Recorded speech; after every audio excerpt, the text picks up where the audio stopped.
everyone, and welcome to Rock Magic Presents Gears of Revolution.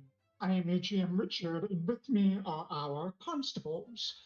Lauren playing Vinny, Frank playing Quobbol, Kim playing Dahlia, Lane playing Alexias, and Fitz playing Emmanuel. AJ, Fitz, and I will not be joining us today, so we'll just jump into things. But before we get started, some announcements. If you're in Chicago or Detroit and looking to play some D&D or other tabletop role-playing games, check out our website at rockmagicgames.com. You can either join us at our Drinking and Dragons events that are hosted all throughout the city, or hire a GM to play whatever system you've been dying to play at your place or your local store or wherever. We will also be launching some games, I'm sure, soon. Check out our YouTube and Twitch channels and subscribe and follow us in both. And all of our previous streams are up there, along with some other fun stuff. And if you're interested in handcrafted motion graphics, video editing, and overlays for your stream, reach out to stitchframepro.studio at gmail.com. The stream matches are tailored to fit, powered by Stitch Frame. With that, let's jump into a quick recap of Gears of Revolution. When we were last here, the group decided to let Lork and Cal know they were going to turn down his offer, which he found immeasurably disappointing, and made some threats that sounded less like threats and more like promises. With some time to burn until they needed to decide if they were going to piss off or help the other crime boss, or if they were just going to let events at the dock transpire as they would have before they even got involved, they decided to follow up on a lead that Sanai had tracked down, the location of Caius Bergeron, the financier who had invested into the expedition of the Ziggurat near Bowl, from which the stolen artifacts they had recovered were coming from. They approached the Silver Swan Inn with some measure of caution, making sure to block off all of the exits, but they found that Caius was more than willing to talk. And he appeared very friendly, though it quickly became apparent that he was being a little evasive on some subjects. Not outright lying, but just dancing around some pieces of information. With that known, they decided to infiltrate Caius's penthouse room, which he was staying, with Vinny, Emmanuel, and Sanai running interference in the dining room down below. Quobbol, Dahlia, and Alexias snuck into his penthouse room and tried to see what they could find. They discovered some maps that show a possible location of another ziggurat, which hasn't quite been pinpointed yet, but probably somewhere off the coast of there, near the coast city of Rio de Janeiro. Dahlia also found in one of the footlockers near Caius's bed a hidden bottle. So, trying to open it, they discovered they couldn't. Alexias, casting a quick silence spell, shot the bottom open, releasing the ward. Thankfully, for sheer luck, happenstance, or perhaps fate, the ward was one that would have been a vocal command, but because of the silence spell, Alexias was rendered immune to it. He quickly grabbed what he could, and the group quickly ran out the window. Meanwhile, downstairs, Caius had becoming more and more suspicious and attempted to break away from the group, causing Vincent to cast a spell on him in full view of everyone in the dining room, everyone in the lobby. The mental illusion that only affected Caius quickly took effect as he saw flames erupting from upstairs floors. Rather than running away, Caius, in panic and losing his research, ran up into the flames to try and rescue his papers. The three of them in Caius's room quickly jumped out, down to the balcony and to the street with varying degrees of success, shall we say. Where as Quobbol slipped down the wall outside, Dahlia quickly hopped down, and Alexias, she landed on one of the balconies in disguise, looked into the occupants of another hotel room that looked shocked through their window, and said, "Lork and Cal is coming for you." And then the group of constables and this This disguised figure ran out to the street, back to the carriage, where they all were able to gather up, quickly scan through the contents where they found a multitude of gems and coins, 2 scrolls of sending, and a iron pendant similar to the ones that those in Reed McMahon's mansion wore. And that is where we're going to pick up as the other group comes joining the 3 would-be robbers, shall we say, in the carriage.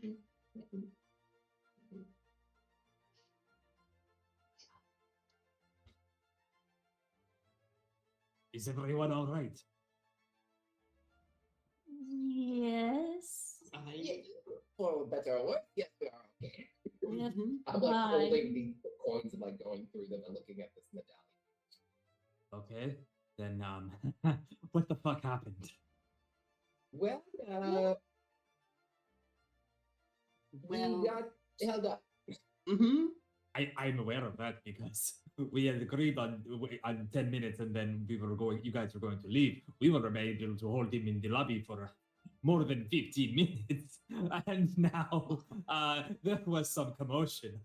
Made is a very strong word as we were doing our best, and we thought maybe 10 minutes would be enough, but then it was not. But we are all alive, and we made it out. Appreciate how you were able to keep him busy. We might have also fucked up a little. Someone might have done the magic at Mr. Bergeron because we were trying to give you guys enough time to flee without getting caught. What kind of magic? I made it see that the building was on fire. I was trying to buy some time. That's why you ran up there so fast. That's why. Did he? Well- Well, I mean, we also fucked up just a little. A little bit. A small amount. Just a little bit. You know Well, that we then weren't it's leave supposed to leave any trace. We might have blown up a chest in his bedroom. But we didn't leave any other places. Well, we did. And We how did much is that really a trace? chain lock the door. And Well, he was gonna know we that jumped he out was his in there window. anyway. well, And then- you all got away fine and no one saw you run and jump off of the building, yes? I mean, no one in the building other than the downstairs Just neighbors two saw us. people. And then Everyone everyone that Everyone in was the outside street. and anyone And that heard me We're gonna slap into be the side of the building and slide down slowly might And then have also everybody looked in who that just direction. saw the 3 that we were on the newspaper, so we're pretty recognizable. We all just kind of sprinted over to the carriage. Well, So I that would be surprised. Well, just 5 of us kind plus of 1. zigzagged about a little bit, not Okay. directly to the carriage, you know. Mm. It wasn't our best work, It wasn't admittedly. our worst. True. Richard, I imagine we are in the carriage. We are going to our next destination. I would actually like to not be driving. Oh, okay. If we could just be in the carriage, kind of like we got there, we're talking this out before we actually head anywhere, because we're not totally sure what the next stop is. Yeah. Someone correct me if I'm wrong. Wasn't Hatsworth driving you all? Yeah. We That's had, what remember is we on had the to circle the block. Circling the block, and so Hatsworth was driving you to wherever you wanted. Right.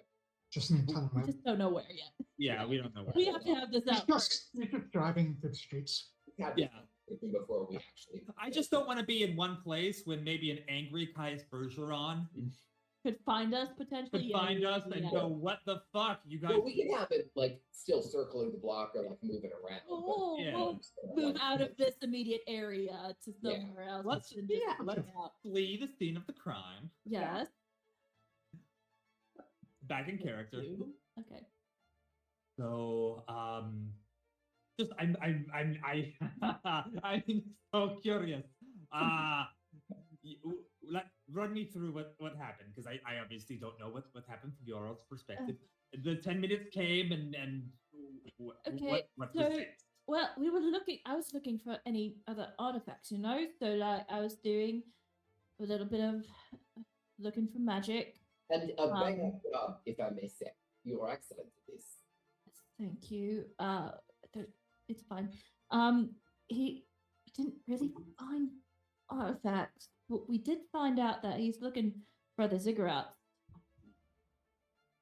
And he's got one that's there's one west of Bowl, the one we know about, east of Cressilia, which is one that he told you about. A couple of us, I think. And then there looks to be one off of Bear, off of Red Pedresco, somewhere near there. Mm-hmm. Interesting. And But I that is good. I more meant you all were doing the research. Then you said that you had to keep going. What was stopping found you? the chest. We found the chest, and there was something in the bottom, and we couldn't get it open. We knew there was magic in it, so we figured out how to open it. We ran out of time. So what could have been a little bit less destructive, well, we ran out of time. we ran out of time and blew it open. And now we have this. Let's show that. A lot of money. We robbed him of his money and valuables, and also this medallion that is definitely suspicious. Because that's probably from the Cauldron Hill conspiracy. What are we calling all of that kerfuffle? No. I think conspiracy is a very good term. It is definitely related. It looks Yeah. like I would like to say a few things at this point.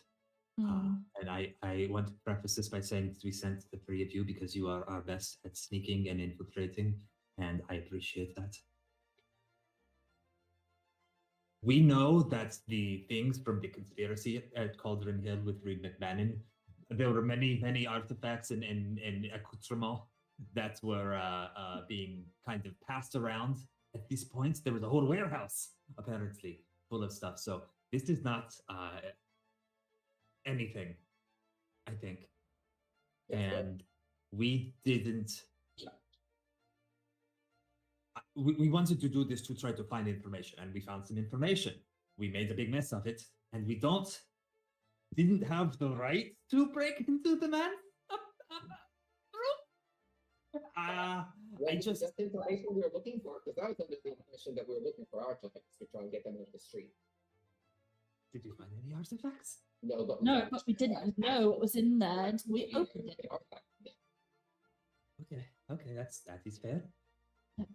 Things escalated quickly. We ran out of time. We made choices, and now we're here. So I know that it is bad police work, but we've done it. I'm not trying to just yell and condemn you all. You all did the best you could. You could have said, okay, there's a chest, we can't get into it, we can leave without any trace. Sure, but we are trying to get into it. I mean, couldn't we have come back with a warrant? That is what yes. I have seen us do this a couple of times now, where we get most of the way to an objective, and then we say, well, we've gone this far, let's just go a bit further. And we didn't have to. I think it's funny that we spent so much time stressing out about who is following us and what we've done in the last few days, when we've done, honestly, nothing to be ashamed of. And then we do this. We could have walked away. But we did. And that's fine. And that's fine. But next time, Alexias. Next time. Next time, you would like us to make choices in the heat of the moment based on what your sense of morality. Tell us more about that, Emmanuel. Since you are so interested in being the moral center of this group, tell us more about the choices that you have made at high moments. I've made bad choices at moral moments. Oh. Yes. And that is why I know you should think things through before you make what decision you regret and can't take back. Yeah, I don't regret any decisions that we've made, and we can certainly take it back. Can we? Because we went from a man who was willing to talk to us and was excited to meet us and have more conversations to a man who definitely knows that the RHC is on his ass. He doesn't know anything. All we have to do is cover our tracks. I'm so confused, Emmanuel. Why is this one different? It's not. It's not different. We've made this mistake a couple of times now. I would like us to not keep making the same mistake. I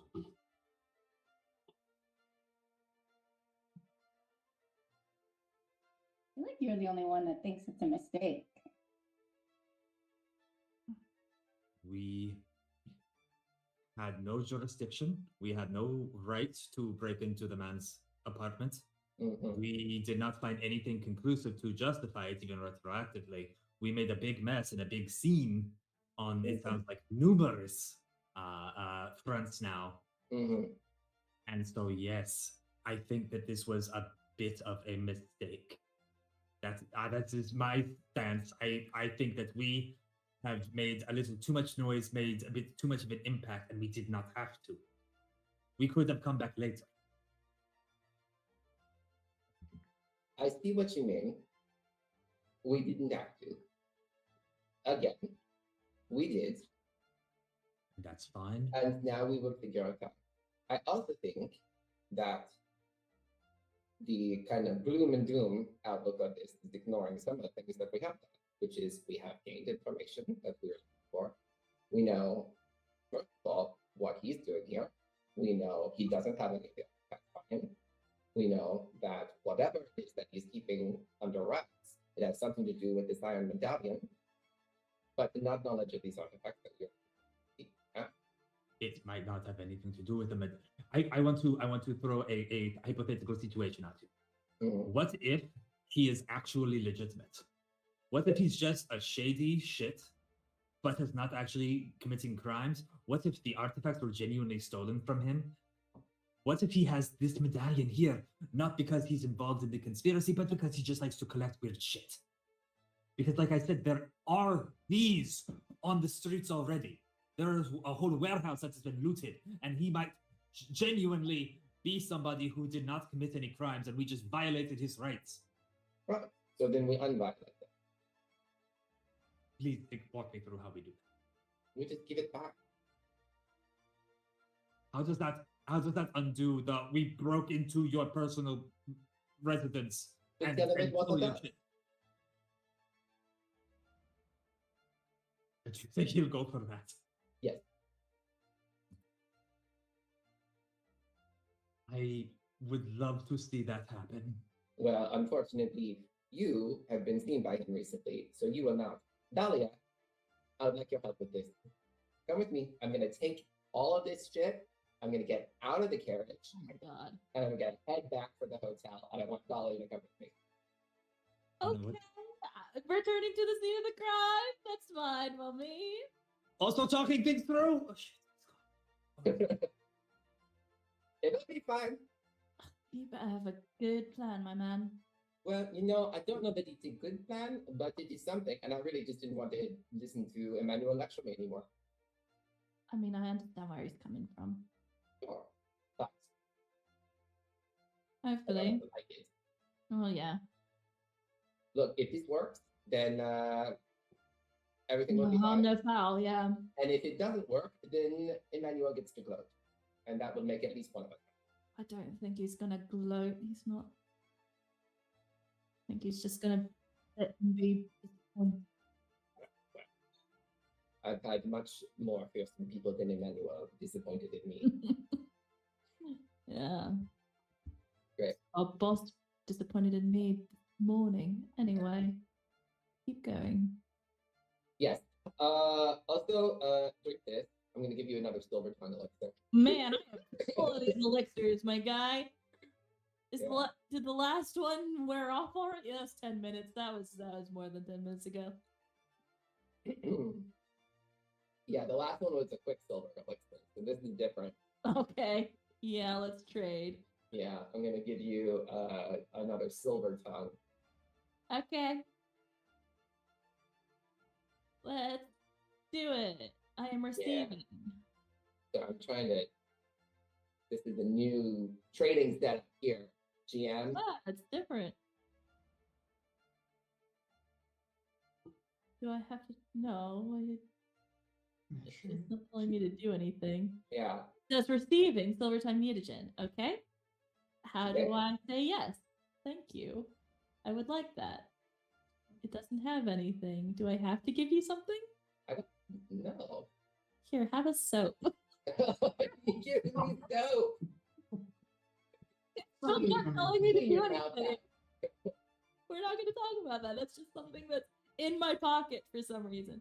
That's There's like nothing that tells me that I can accept or reject anything, though. Yeah, I don't know how to confirm this. Accept offer.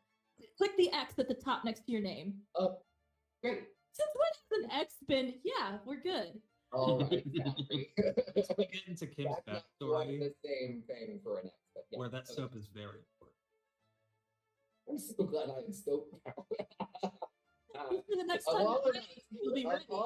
I'm the only one who won't use this soap. I know. I'm so excited. And yet you're the one that needs it. Only time for me to have it. Okay, Silvertongue mutagen. Let's go. Mhm. I am full of mutagens. Every time we get a new mutagen, we have to give you some sort of like self-cleaning product. Next, someone's gonna give you a loofah. Gonna get you some mouthwash. Does that work? Yeah. I don't know. Alright.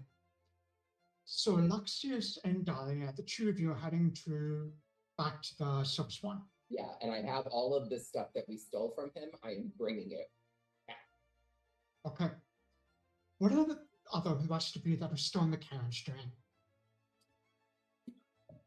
Yeah, what are you doing? You asked me that while I'm Sitting eating in a the peanut back butter of the cracker. carriage, trying to look small. Awkward. Awkwardly sitting back there. Just I'm like just talking to myself. I want to go there and help, but I'm big and loud and I'm very recognizable, so that is a bad decision. Can any of you become invisible? No. Oh. Fuck. I think we just trust Alexias on this one. I just have this, like, we haven't been trusting each other very much recently, and it's starting to bother me. And I think we just let trust. Okay. Okay. I think you're right. We don't need to be so loud and rough all the time. But we also trust each other more. Not trying to say we can't be loud or rough. I just want us to think about whether that's the best decision at the time. I know. I've said what I'm going to say. I will stop lecturing. Nobody wants to hear it. You all want to hear that. I'm not. Thank you. I appreciate that you want us to be safe and that you care for us. And I hope you know that while some of us may have been a bit more flippant with your words than others, we also care about what you think of us as well.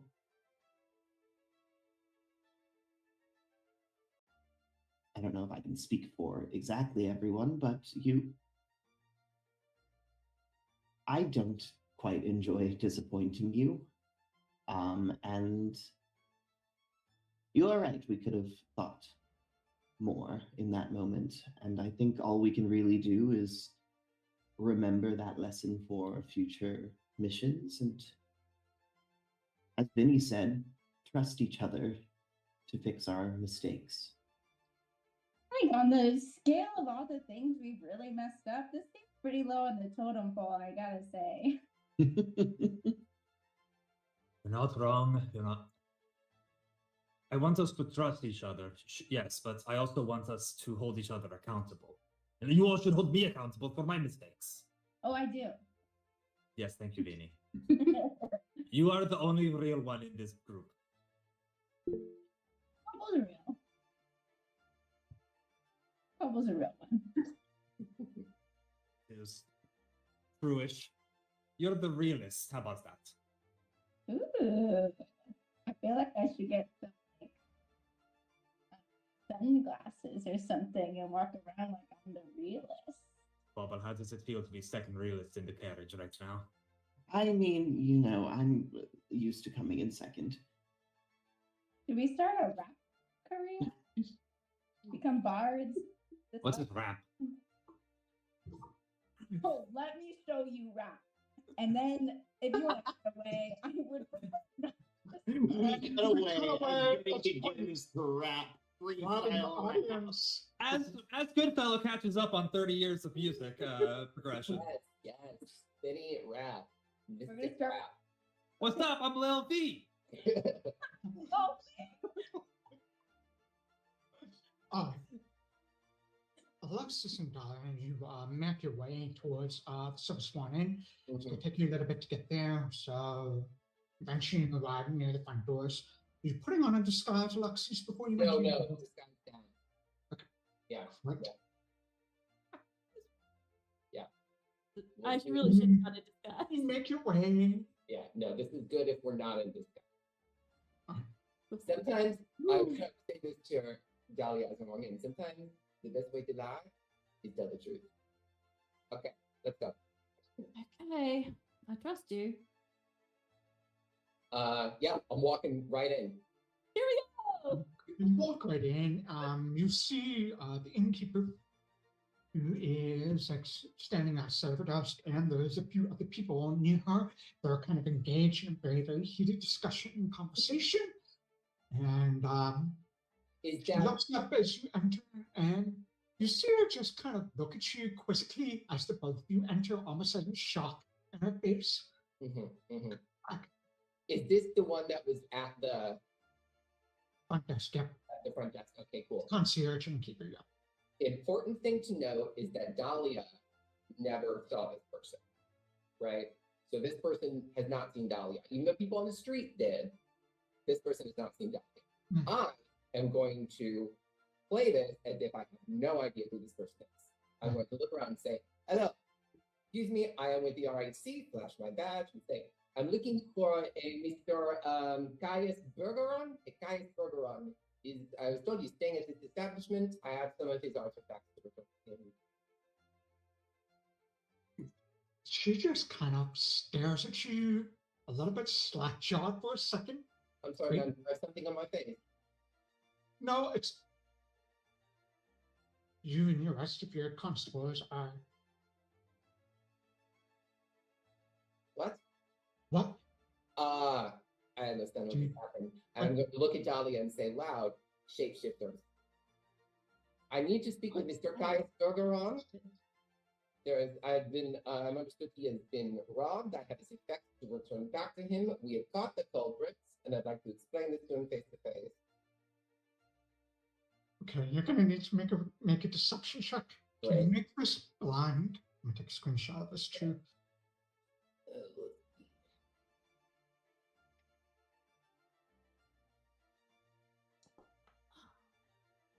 Oh, I should help you. You may should take the screenshot real quick. Oh my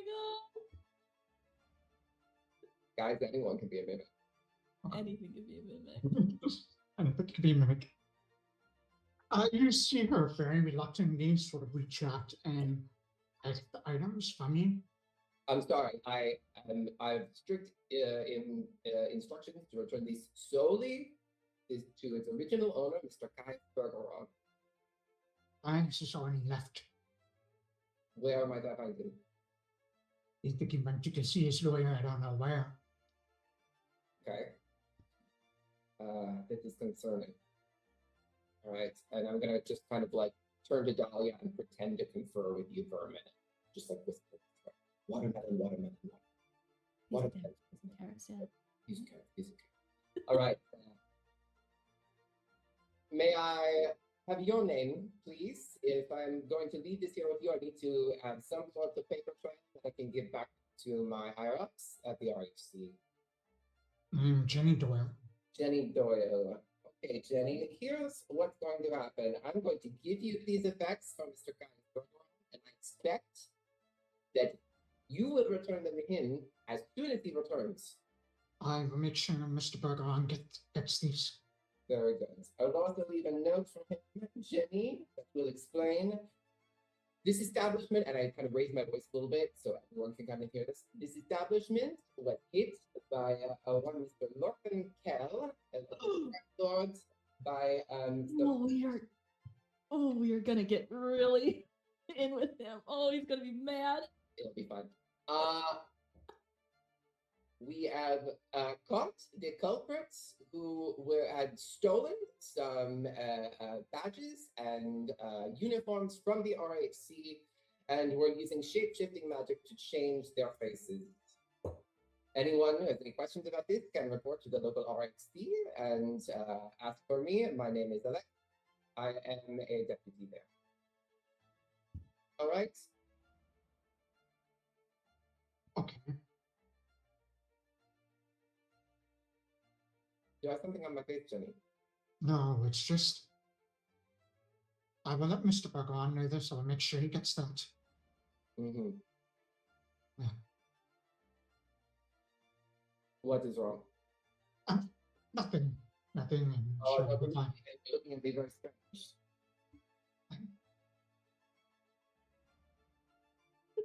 It's fine. Man, I hope that was a good roll. It's fine. That's fine. Okay. Thank you. I'm going to have to ask you to please leave our statue now. Very well, Jenny. Here are Mr. Bergeron's effects. I will be following up to make sure that he has received these. Thank you. I will let Mr. Bergeron know that. Good night. And then I nod to everyone else around. Good night. As to return to leave, you can see her, you hear her turn to like one of the men she was speaking to, and just let out this very low whisper of, "Yes, to the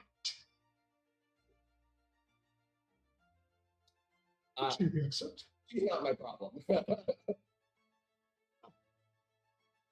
The 2 of you bucks that you make your way back to the carriage.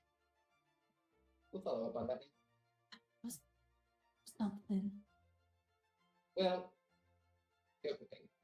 It may not have worked, but at least we tried. He's got his stuff back.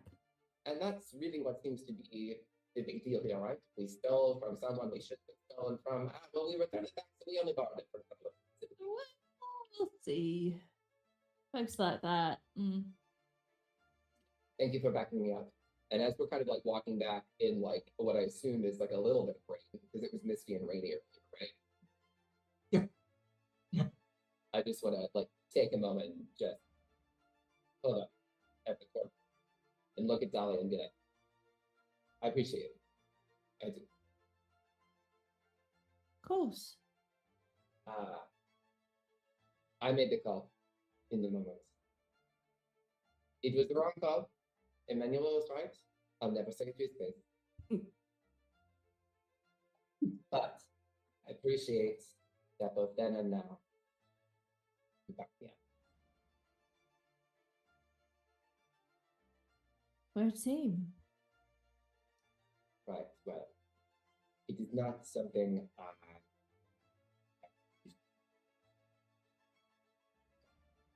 Sure. Okay. Shall we? Oh, hope he buys it. If he doesn't, I'll just keep lying.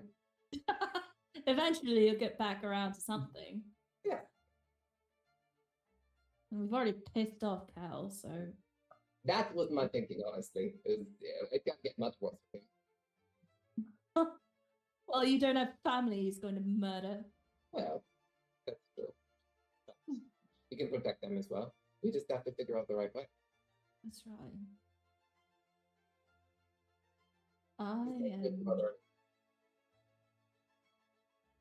I'm honestly terrified, Alexias.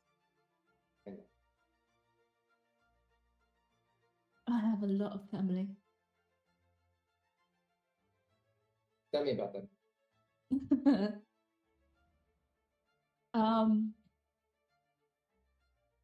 I mean, my parents, of course, they're so proud of having a daughter at the RHC after I was trouble growing up. You? No. Yeah. Who would have thought, right? And I'm the youngest, so I got away with a lot of things for quite a while. So, was it one of your parents who taught you lockpicking? Oh no, I learned that on my own. That's the trouble. Although a couple of my siblings, they're a bit of trouble as well, but they sort of straighten themselves out. My next closest siblings, actually, you'd like them. Would they like me though? Is the question. Honestly, yeah, they might. They're in a bit of a situation. Okay, maybe someday we meet. Ash and Azalea, the twins. Twins. Yeah, They run your family. not really. It was a surprise.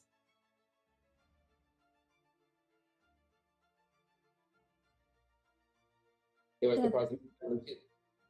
Yeah. Sometimes it happens that way, you know. I was a surprise. I can't say I was surprised, but we were.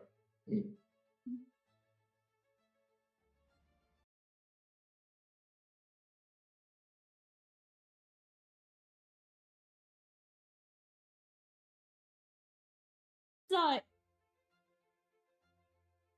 he's not like a himbo because he's a little too sly for that, but he's too like smooth. You know what I mean? Ah, okay. They make Smooth talker or like smooth talker. okay. Saying, Well, probably try it on you. it is true. Smooth talkers are not always to be trusted. That's true. But sometimes they come from a good place. Yeah. Sometimes they come from a terrible place, but they're trying to do good for maybe the first time in their lives. That happens too. Smooth talkers maybe don't trust, but maybe sometimes you can still be. He seems to make Ash happy, and that's all that matters. And the other is Dahlia. Azalea. They're not married. They've never been married. They're not interested in marriage. They're interested in having fun. Oh, and this is a problem. No, but again, trouble. Different kinds of trouble. The two of them. They're the ones I'm probably closest to, not only in age, but, you know, otherwise. Yeah, I should let them know. I should let all of them know. Well, if you think it's best. Yeah. I'd rather they know to keep an eye out. Sure. We too will keep an eye out, you know. I know. Just can't be everywhere. No. But never can knock me down. I suppose. We really have to take care of Emmanuel's badge situation. Yeah. That will be something we have to do. Yes.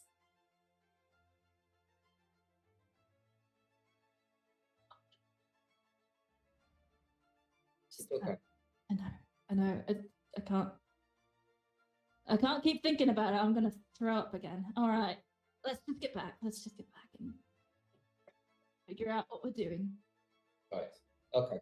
Regroup. Well, the two of you eventually make your way back to the carriage, join the rest of the group to figure out your next plan. It's currently late evening, so you have some time. Late evening approaching night, so you have some time still. I want to ask about what happened there, but first, Vinny, tell me more about this Tood Pac-Man. Been sitting on that. He seems really fly. That's right. Did you just plan that out? You were just hanging on that. I was Really hanging on to that waiting. I was hoping we were gonna start rapping together. So window pane rhymes with. Frozen flame. There we go. Okay. Quobbol is just sitting there watching this happen. Quobbol just very, very quietly says, "I'm ashamed."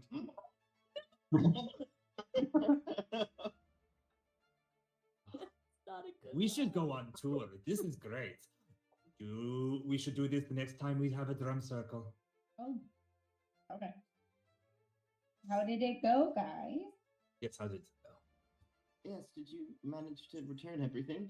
We returned everything to the hotel. Mhm. He was not there, but I told him where he could find me to come and ask questions, and I told him Lork and Kel did it.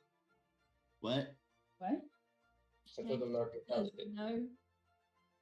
No. But didn't they see us? What? It does. And they were shapeshifters. So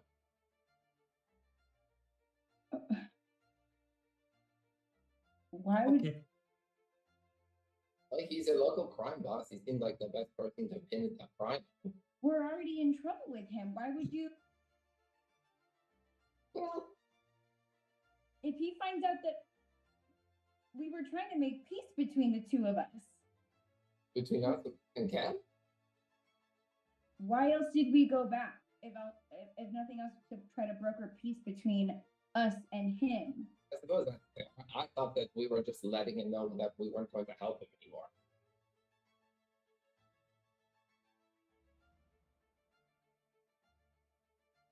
Do you want me to change? I can go back and change this lie. No, I don't think changing the lie will fix anything at this point. no. What if we go back and we say, oh, it's a second group of shapeshifters No, no, who no. wanted us to frame Kel, but is actually the shapeshift king who lives in the sewers? I think that ship has sailed. I think Convenient I'm that just you trying have to no one to lose, and you keep saying it's fine to screw over Cal. I have nothing else to say. I'm gonna get out and sit next to Hawksworth and ride us back to wherever we're going.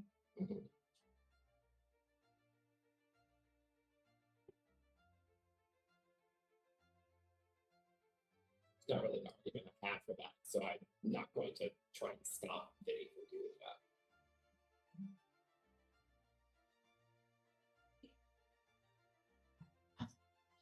So there is some uncomfortable silence as Vincent gets out next to Hatsworth. Where are you? Yo, I'm MC Green, and I'm here to say that I'm big and loud. Quobbol just puts a single soft hand on Goodfellow's shoulder and just we're not- this is not We're not doing okay. no.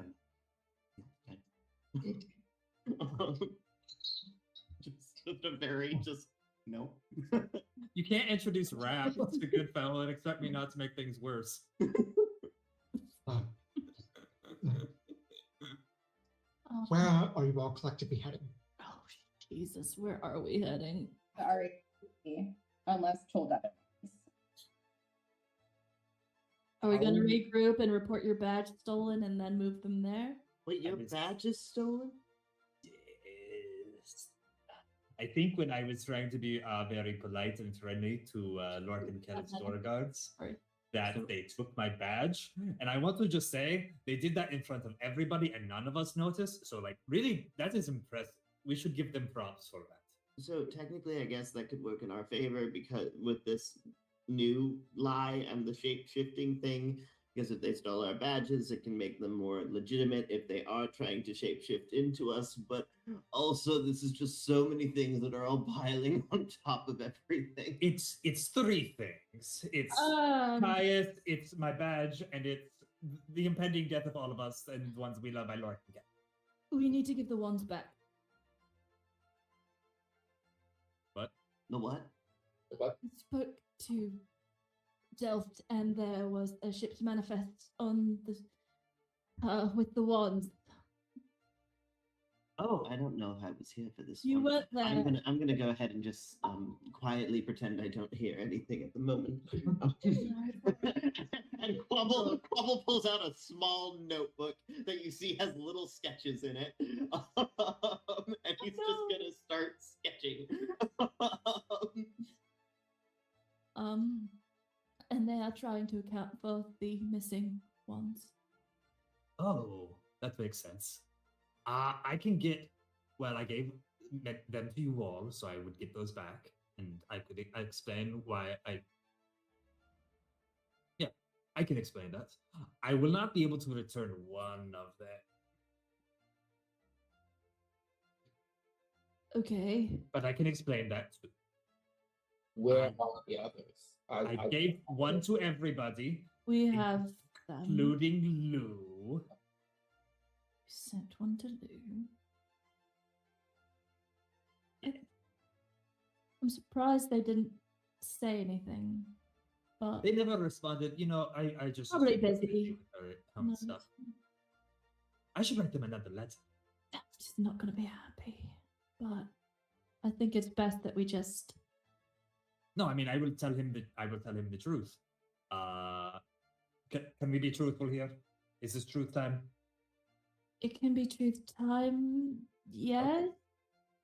At the time, we had somebody impersonating an RHC officer who was doing shady shit. And Kel seemed to have a conversation with one of us, and I assumed that there was some leverage or blackmail going on. So I secured some extras in case we needed, for reasons, and then I didn't report them because there was, you know, what I thought was a leak at the time, and then I forgot because honestly, it's been months.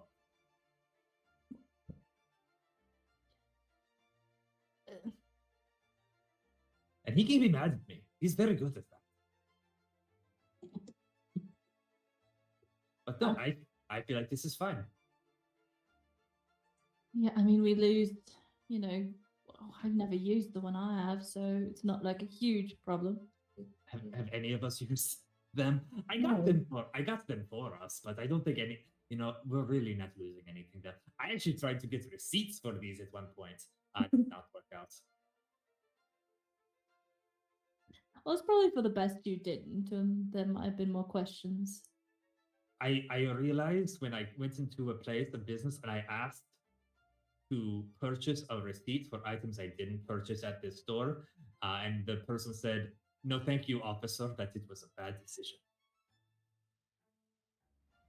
Yeah, maybe.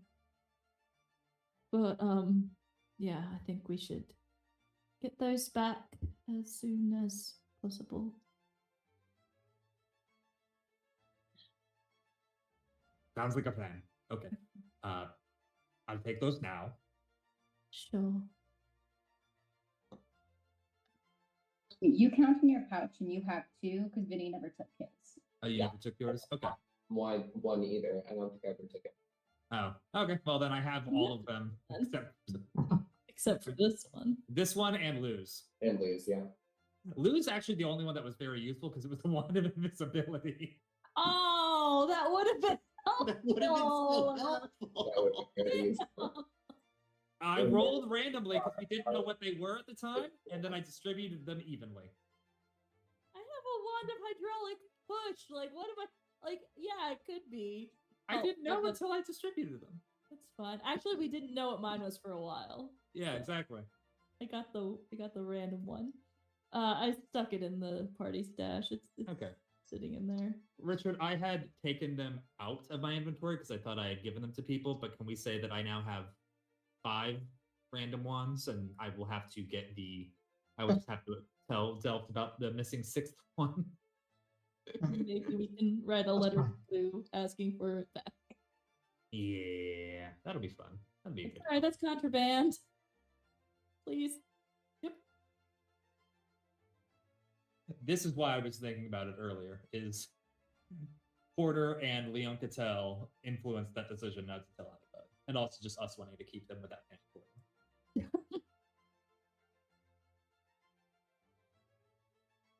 Okay. One last thing.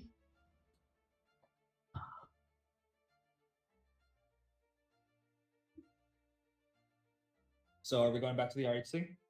I think that's So we Okay. gotta get rid of these wands and report your badge as stolen and regroup.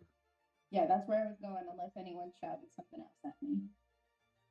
No, I would probably just confirm that with you then. When I was asking for the wand, you're like, I never took it, Emmanuel. That's what Vinny sounds like. That's what I think. That's what I think Vinny sounds like. Kind of quiet, but like kind of high pitched. A little Brook Vinny for some reason. just a little like a turkey that I know. Hey, you want to start talking about turkeys here? Nah. That was in another lifetime. At least this time I'm not wearing a costume. Yeah, much more comfortable. Anyway, let's go Fine. back. You all begin heading back. While you were riding back, Vinny, because you're up on the top of the password, they'll kind of look at you at one point and just say, "Are you okay?" Nobody. I'm not okay. Do you want to talk about it? I have somebody else I have to talk to first, I think, before I can talk to anybody else. But thank you and good observation. Okay. Well, I guess we can continue to ride in silence then. Didn't you have a date or something? Yeah, I don't think that was gonna work out. Yeah, me neither. You had a date? No, oh no, No. no. I just mean I don't think things are gonna work out. It was like someone that you like wanted to date, but then like that thing doesn't work out. That's what. No, no, I just like bigger picture. I can relate to things not working out. Sorry to miss. Okay. Yeah. Cool. Yeah. Okay. Another gal or they or he, she, demon out there for anybody. That's what my mommy said. So, sorry, that's what my mother said. My mother said that. Yeah. I call my grandma mama. I get it. Oh, that's nice. Yeah. What do you call your mama? I don't have a mama. I just call. Oh, I'm sorry. Oh no, it's okay. It's not sad. It's my grandma. She's perfect. Happy? It's not happy. It's just is. Okay. All right. It happened a long time ago, so I'm okay. You could see like this. He's very young. He doesn't quite understand like how to react to that kind of like conversation. He's trying his best. All right, cool. Well, if you ever like want to need someone to talk to, you can always come over. I'm sure like my mother be happy to like make you dinner, play some board games or something. I don't know. Thank you. That's very nice.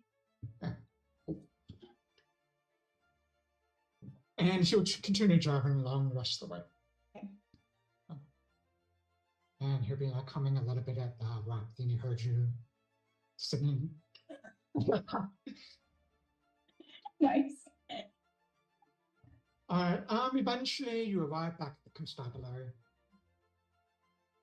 You walk. It's late evening. So Peggy's not there. The evening person on duty is Flo, who looks up as you all enter. I wipe my feet before I enter. Okay. I'm glad to see you're learning. I waited for anybody. I would have just jumped off and walked in. That's fair. I'm not gonna go in. I'm gonna have a cigarette outside. You're not smoking inside. You're also learning. I'm gonna go in and see if I can find Vinny. I'm going to Delph's office. I will see if he's in, and he probably isn't at this point. He isn't. His door's shut. You can see the lights are off. inside. Okay. Wait for tomorrow then. When I enter, I would have walked up to Flo's desk. Apologies for my attitude last night. That was undeserving. Would you please mail this letter for me at the outgoing mail tonight? I can. If it is urgent, I can fetch a courier. I don't believe it's urgent. Thank you.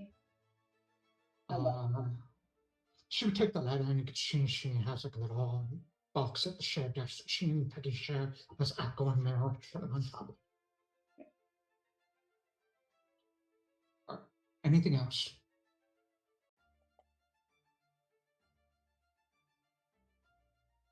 Great. Perhaps next time you enter, you can wipe your feet like your companions have done. Understood. She nods and she just very, very deliberately looks at you for a moment and deliberately turns her head away to go back to work. Writing her papers. Okay. So probably gonna grab. Yeah, I think I'm gonna go to Vinny and just Vinny. Yeah. Would you like to get an evening pastry, some sort of snack? Please? Yeah. Yeah. Great. Let's we'll bring back pastries. And Quobbol is going to like grab Vinny's arm and like pull him out. Okay. And once we're like out of earshot of people, all of that stuff, Quobble's going to be just kind of like look at Vinny and I wanted to ask you more about your plan when it came to these crates. My heart's beating. I don't know if I've decided. Vinny, I don't know if it's a good idea unless we tell the entire group that we're going to do it. And I also, on top of that, don't think it's a good idea at all to follow through with Mr. Kell's plans in any way, especially when we're doing it out of fear for our loved ones, because that means he can hold it over us and ask us for more. I don't want to sound like I don't care about our loved ones or our feelings towards them. And I know that many of us have more people to protect than others in Flint than me, who only has a cousin, and others of us that don't have any family here at all. But I think that if we push these crates in because we are afraid he'll hurt the people we love, then he'll threaten to do it again. And we'll have to do something worse next time. That's very wise.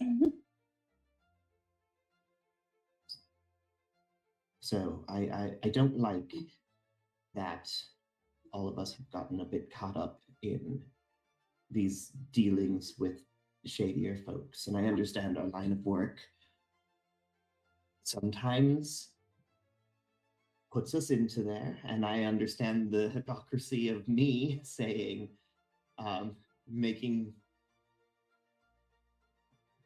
understand the hypocrisy of me saying comments about making deals with shadier folks. But I also know that making those deals can take a lot more out of you than you think, even if it's for the best intentions. But regardless, I want to support your decision. And I understand that protecting family can be more important than most things. So if you do want to follow through with it, I just ask that we be plain and tell the rest that we want to do this and why. I don't like hiding things from everyone. It doesn't feel right, and we've been at each other's throats enough. I don't want to add anything else to that fire. That is also very wise.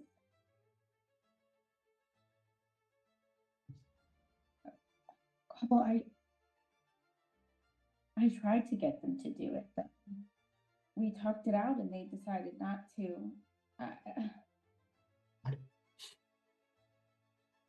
I understand. I And they didn't listen very well. And sometimes you have to say something twice or maybe 3 times. But I don't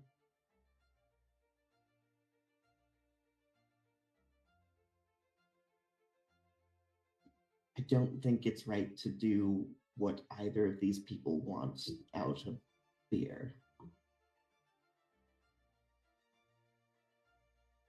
I can't let anything happen to him, though.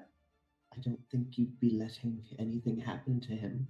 The fact that we're already speaking to our superiors to get protection for these people because of our dealings is not letting something happen to them. No, No, tell me so I can understand, please. I've given everything up. I have to do this.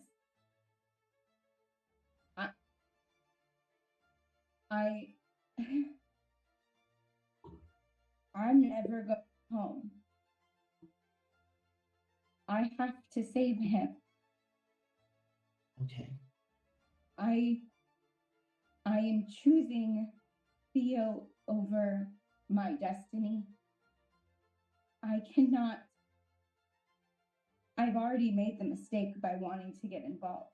I've ruined fate, and I'm a failure and a sham and. Okay, stop right there. No, I am. No.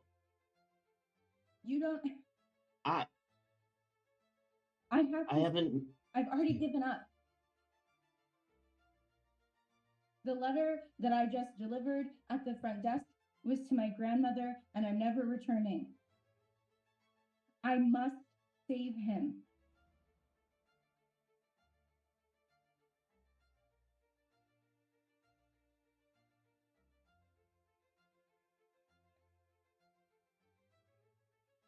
I've never seen you scared, Vinny.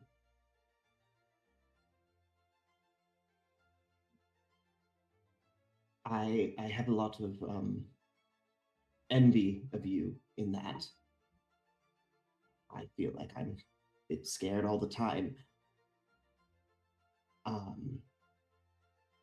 don't like hearing you say that you're a failure or that you've ruined fate and destiny, these things that you hold so closely to yourself.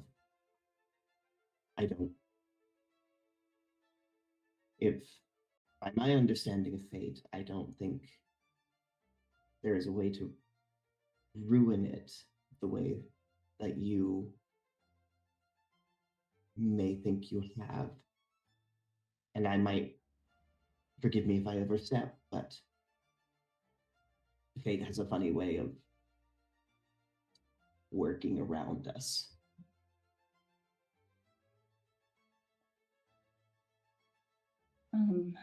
I wouldn't, you don't need to say anything right now, but I would like to help in any way I can to fix whatever you think you've ruined. And even if it feels unfixable, I'd like to try.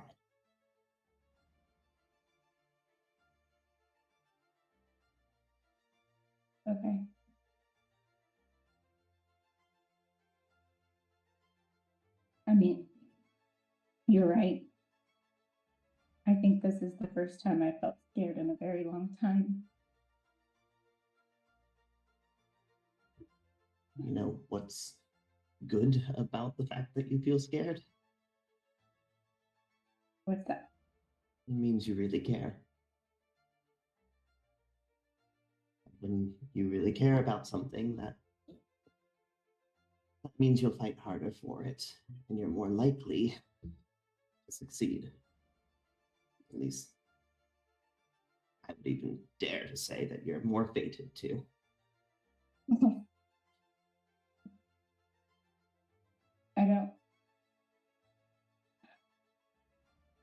I know you're right. I know doing what he wants is the bad choice. I know you're right. I don't think it's the bad choice. I don't think it's the good choice. I think it is a choice. I think it is a choice that will lead to more pain. But I also tell everyone else. But I don't know if I can sit with this feeling very long. It's hard to sit with something that won't leave you alone.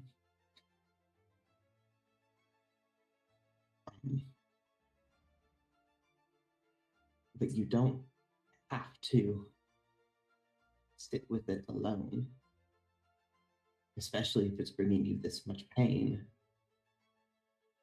I understand that it doesn't seem like anyone wanted to listen to your side of things at the time, but I do know that everyone in that room back there doesn't like seeing you in pain and wouldn't want you to continue feeling the way you do right now. They like me to be silly and No. They like you, and you can end the sentence there.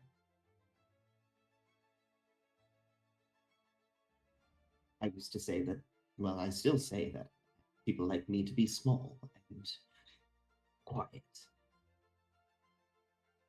But the people in that room seem to just like me.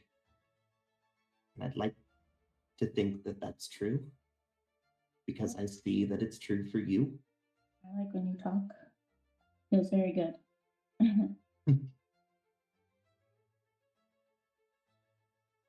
I like you, Vinny. Not you being a certain way or you acting a certain way. I think you're just a good presence to be around.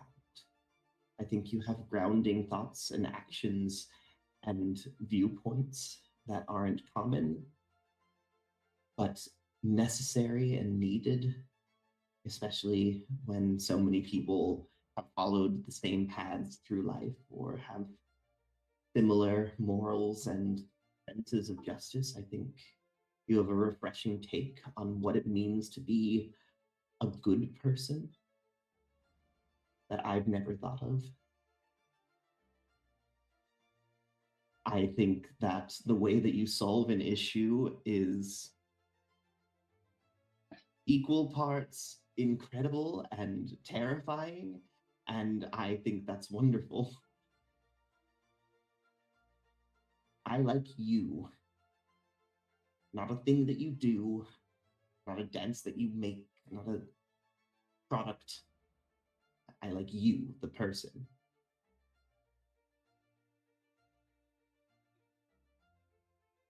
You can tell me anything that you need to, especially if it's bringing you pain, especially if you're afraid. And I can't tell you that I will be able to take either of those things away or make it better. But I'll listen and I'll try. Because I like you, Vinny. I like you too, Quobbol. Now we should get a pastry or else they're going to think that we were talking or something. Okay. Yeah. We go to get pastries. We're going to. Right talk. The break room, whatever pastries are left in the break room are just stale hard and just We take them anyway. Great. What is everyone else doing? Alexias is smoking in the rain. Chain smoking in the rain. Cool as fuck. Well, now you've got soap. You can like do a little scrub while you're out. Yeah, because I'm so familiar with using that. Yeah. Why is it melting? I'm probably going to write some letters to my family members. It's gonna be so fun. Okay. Emmanuel? I will be talking to the quartermaster or storekeeper. I'm curious if they can do a modification. Probably not now, but probably between cases. I will send you a message, Richard, to see if that is something that they could incorporate. They probably can. Probably. It'd be fun. But is there anything you're doing like right at this moment? I'm like talking and explaining that, but like we can do that off screen. But like Okay. I was gonna Let's talk to get off. Delph. Delph's not here, and so I'm Who gonna do do you that. need And to then talk probably to about your badge? Okay. I assume Delph. I don't know. It'd probably be Dot, or if you want to risk it, Saxby. Oh no. I think I'll talk to my boss first, and then if we need to, we can talk above that. But I'll give that time. All right. Time passes by. I think Alexias goes through a few cigarettes while he's smoking outside. Quobbol and Vinny eat some very stale pastries. Dahlia's writing some letters. Emmanuel's having a chat with the quartermaster. It gets pretty late into the night. So my question is going to be, are you heading to the docks, or are you going to let it be?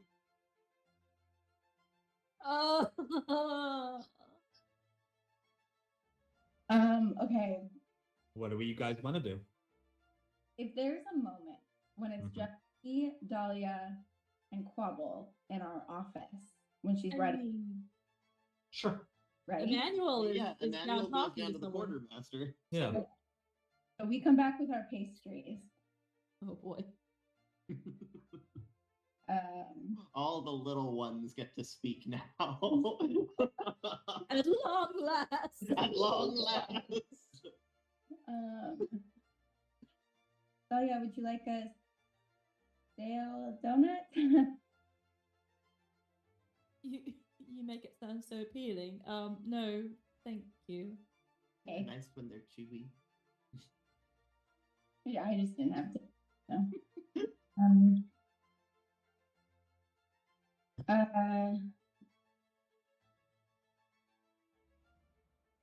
Quobbol and I had a chat, and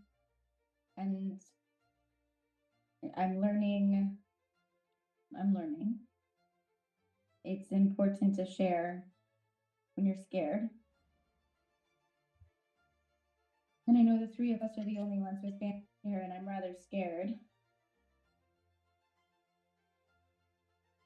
And I want to be honest. Not with Emmanuel or Alexias yet, but the thought did cross my mind to go to the doctor.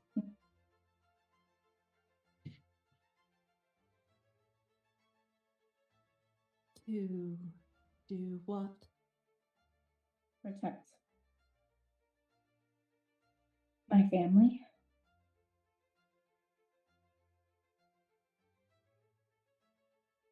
Right. And Quobbol made an excellent point. If you wanted, I think that if we do what Mr. Kell demands of us, because we're afraid for our families, he'll ask us to do more in the future because we're afraid for our families. And I don't think it'll be as easy as pushing a crate into a lake, into a bay. That's a pretty good point, yeah.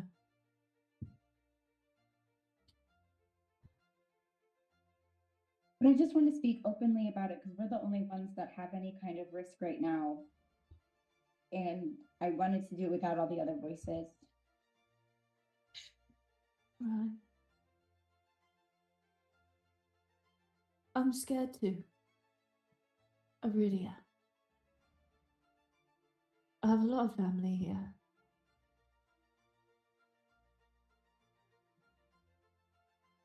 And I don't know. I can't protect all of them. I can hope that the RHC will, but I don't know. Hell has people everywhere. He's people in the police. I've thought about it too, Vinny. I really have.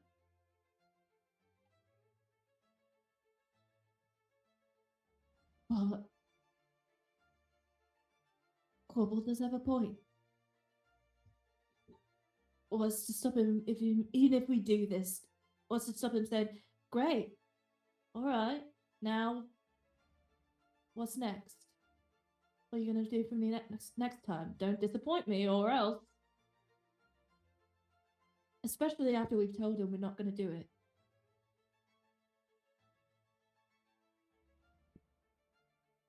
I know we're scared. He knows. He also doesn't play fair. So who's to say, even if we do it?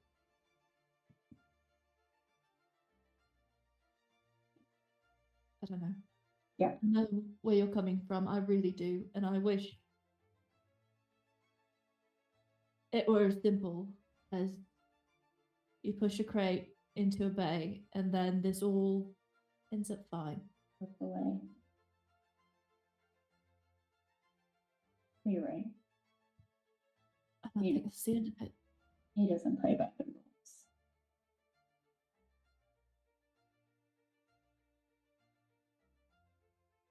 Okay. I'm sorry, Vinny.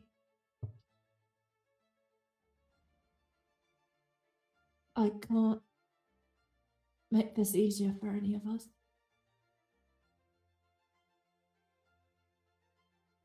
I wish I could.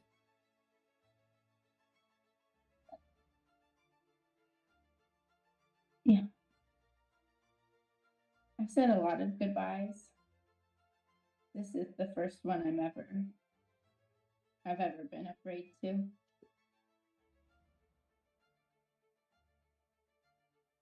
Okay.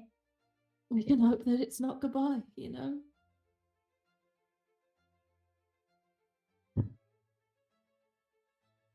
Okay.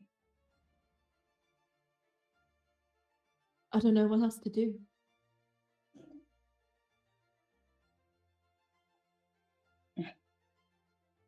Do you think if we send them away, do you know how far his reach is? I don't. I think it's pretty localized to Flint, but I mean, maybe you can send someone away. Or I don't think I can uproot my entire family. Right. I'm just thinking a little desperately. Yeah, I understand that. Okay. We do nothing.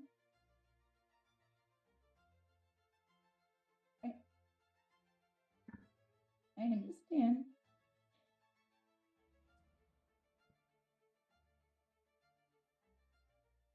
I understand.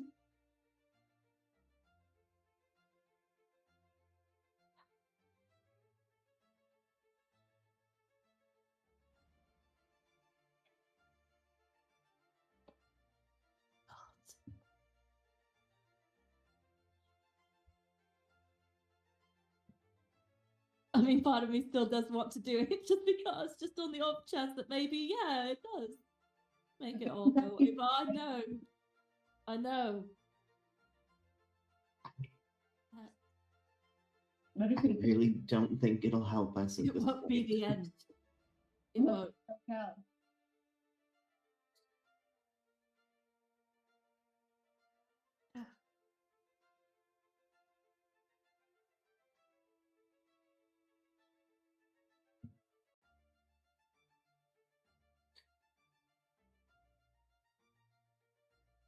We just have to.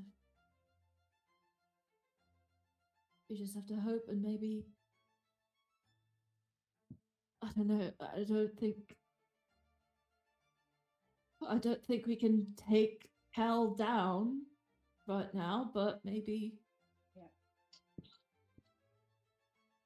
Maybe someday, eventually. I don't know. Yeah. But if we keep doing favors for him, he's gonna keep. Yeah, I You think know, this should be the last time we even allow him to ask us to do a favor. It was a mistake to go back to him. I realize that now. Yeah. Hindsight is 2020.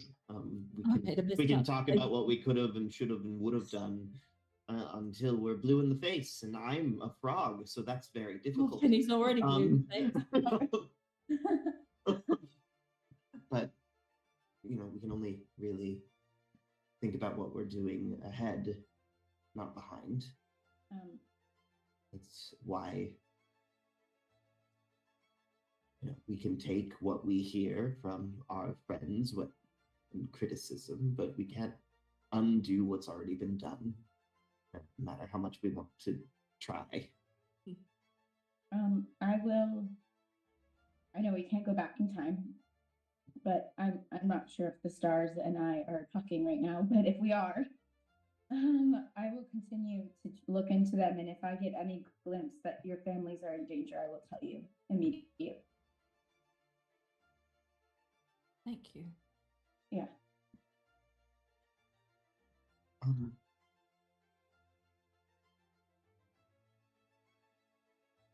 Vinny. The wolf's gonna come back in any second. They're gonna come back in any second. No,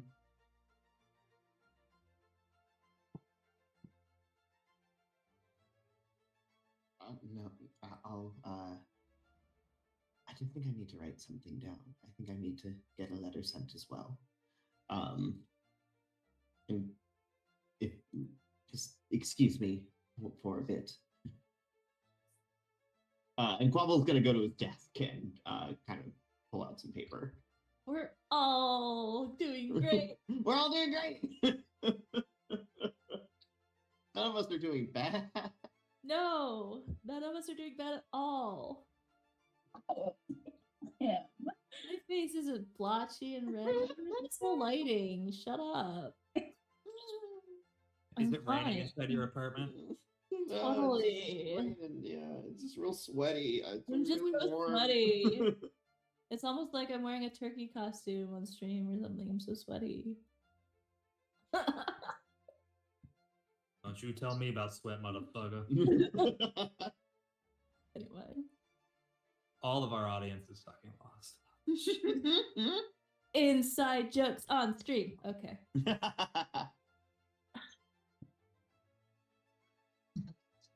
You all at home, I'm guessing. Get some Oh, rest. we're I'm just checking gonna with let everyone go to make and let sure. God, huh? My God. I did want to have something to say once I got back from the quartermaster. If you guys are Okay, fine with sure. As we all wipe our faces and try to figure out Everyone is just. that. Goodfellow walks in and sees everybody like crying. He's like, oh god. Oh, No, just writing letters. I would have fixed my face. Oh, yeah, we're Then I will not grab tissues and start handing them out. But I will go. All right. So what are we doing tonight, guys? Everybody is writing. Oh, are you all finally doing the paperwork? I'm proud of. No, I do my paperwork, good for Lily. I didn't want to call people specifically up for not doing the paper. Alexias is smoking outside. Yeah, it's like I think I'm the only one who didn't do There's it. only one person that doesn't do the paperwork. It's okay. I usually do yours. Okay, good. So what are we writing? Is it private? I'll stop asking prime questions. I'm writing letters to my family so that they know they might be in danger. Okay. That's what I'm doing, Emmanuel. Because we're not going to go to the docks and throw anything in the bay tonight. We're also not going to assist Mr. Morgan Cipiano, I'm assuming. And that's Look- why I'm writing a letter to my sister, who Mr. Cipriano apparently knows. Kel is a terrible man. I won't. We know this. No, you're If shedding we- light on the situation. Thank you so much. I was going to say that why don't we not wait for him to make the first move? We know he runs a criminal empire here. We know at least some of his associates. If he's going to be mad at us, why don't we attempt to actually neuter him? We can start looking at what he is doing and trying to dismantle his operations.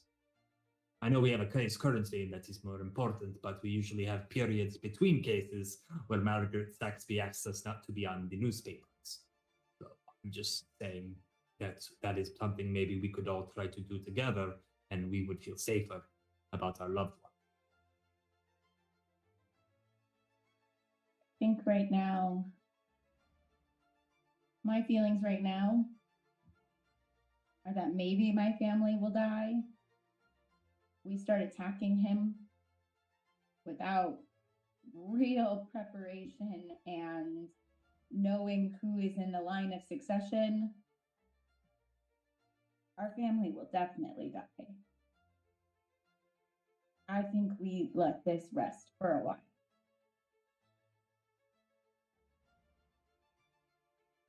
Okay. I don't think that's a bad idea. I just don't think it's a right now idea as well. It would be nice. It would be.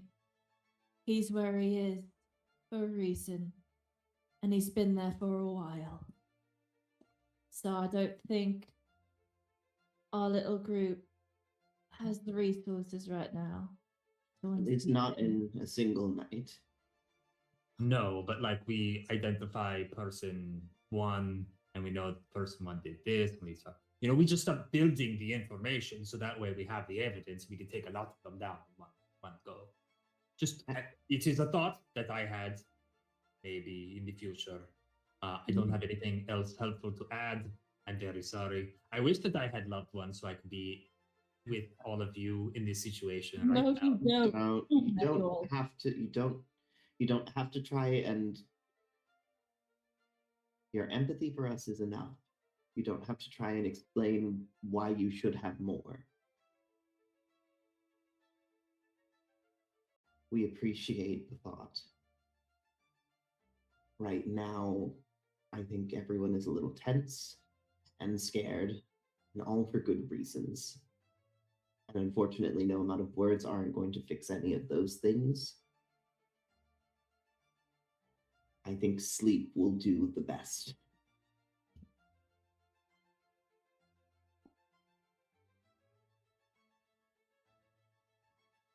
So the question is, are we going to actively help Morgan Cipriano and making sure his shipments get through without the tax, or do I we don't just want- let things go? No. I don't at all. I think helping one mob boss over another isn't going to exactly put us in a better feeling position. Right. All right.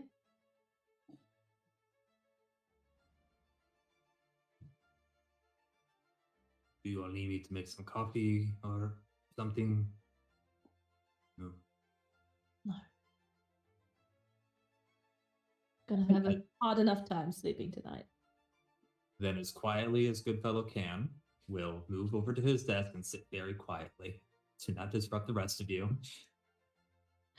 Would you like a stale donut? No, thank you. Okay.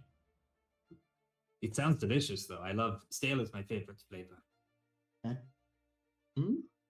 stale fritter actually not terrible. It's still always gooey in the middle. And sometimes I like the crunch. Mm.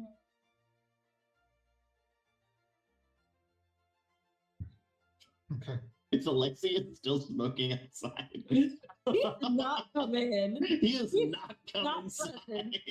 No, Alexias is crashing out right now. There's a lot. It would not surprise me if Alexias just Oh went home. no. Actually, then, if Alexias hasn't come inside, Quobbol wants to go I think I check and can't see if go he's still home there. because I wouldn't leave the group until I was sure that we weren't going to go to the dock. Fucking not gonna Yeah. Oh, go yeah. off on my own. But Is Quobbol gonna go be a Yeah, therapist? well, I mean, I think Quobble's gonna go outside and check and see if Alexias is still there, and then whatever happens, okay? He's a little guy and he likes to talk to people. Yeah, I think I'm just standing under, and like in an alley, like under some sort of like outcrop of stone or something, just so I can get a light.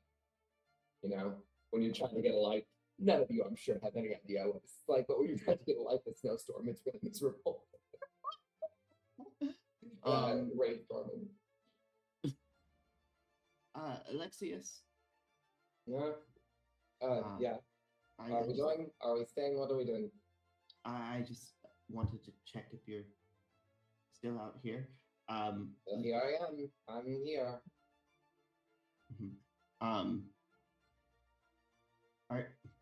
I don't think we're going anywhere else tonight.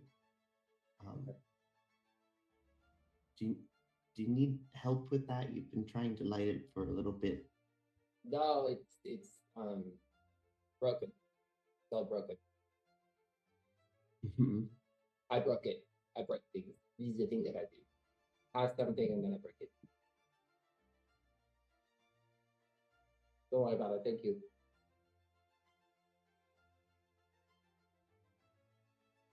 I brought a donut. I'm okay. Thank you. Alexias. Quobbol stands up a little bit straighter. When I was feeling badly because of actions in this group, someone came and played a game with me until I actually played the game. So would you like to eat a donut with me? I don't have shuffleboard here. I would like to eat a donut with you. I appreciate that. And I can also get a coffee or a tea. No. You see, I don't want to talk. We don't have to talk. Eating doesn't require talking. Great. Would you like to eat a donut with me? I would not. But I appreciate it. Really, I do. I know what you're doing. I see what you do. I appreciate it. I just am not hungry.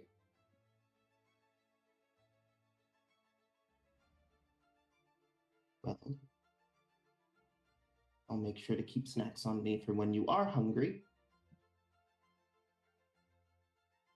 And more matches, just in case you need a light. You're a very good frog. You're a very good friend. I don't know. You don't have to. No, you don't get to decide if I'm friends with you or not. And I'm going to turn around and walk away. As you pick it up, like it's an uppity frog.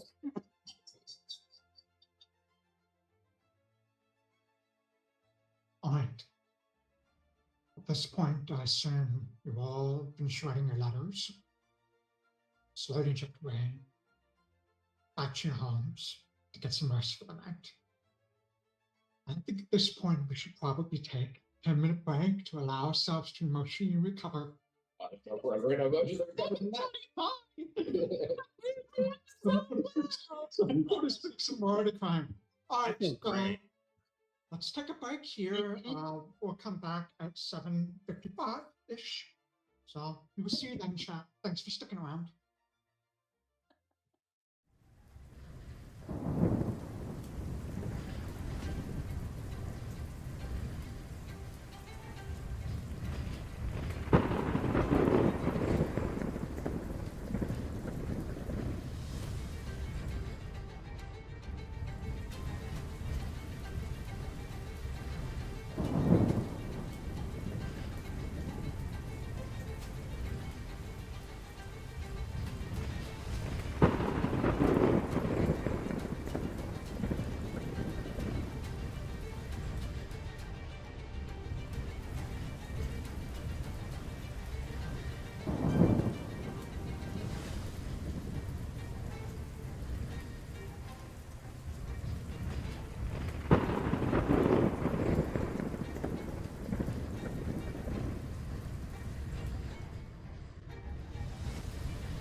Thank you, and welcome back. We are going to pick up not long after we left off.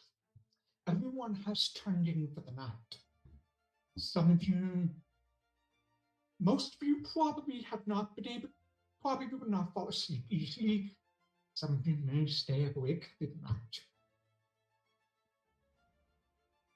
Who is closest? That would be Emmanuel. Oh, good. Emmanuel, I don't know if you were sleeping through the night or not, but you hear a knock on your door. At Not probably 5 in the morning, 5:30, 6 in the morning. So, not only was I asleep, I have been having that recurring nightmare that I told you about a while back. Yep. So I'm woken with a start. I also don't think that this is just like a bunkhouse. So is it a door or is it like somebody's just knocking like at There me? is a door. I mean, you are woken up and some of your bunkmates are as well. And you hear just like a shot. Someone shut them up. I get it. I guess crying as I'm going to the door, and I open it. Hello. The young boy, probably about 13 or 14, says, I'm looking for a Mr. Emmanuel Goodfellow.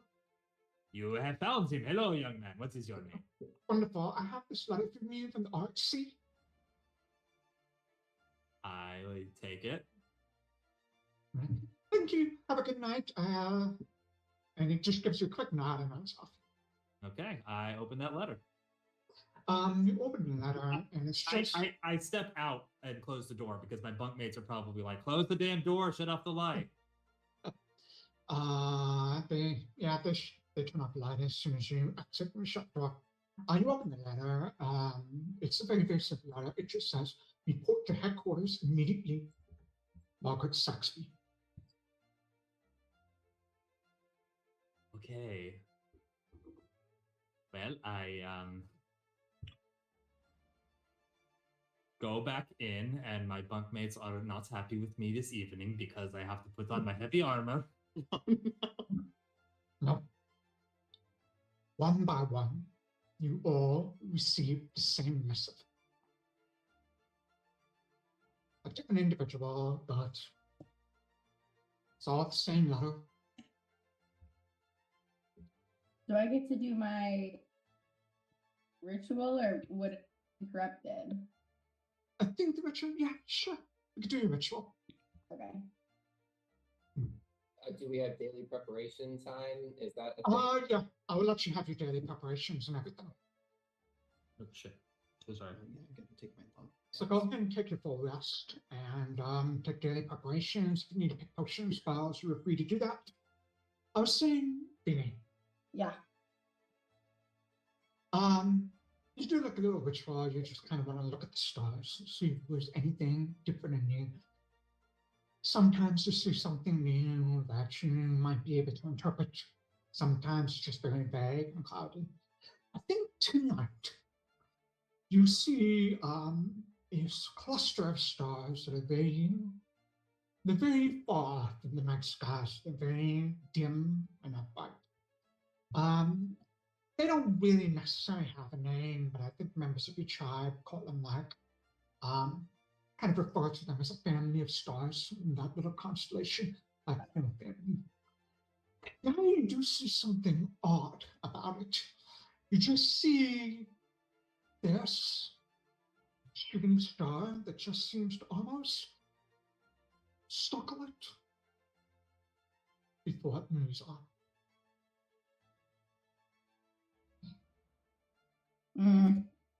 Okay. And however you choose to interpret that is entirely up to you. Yep. Got it. Thank you.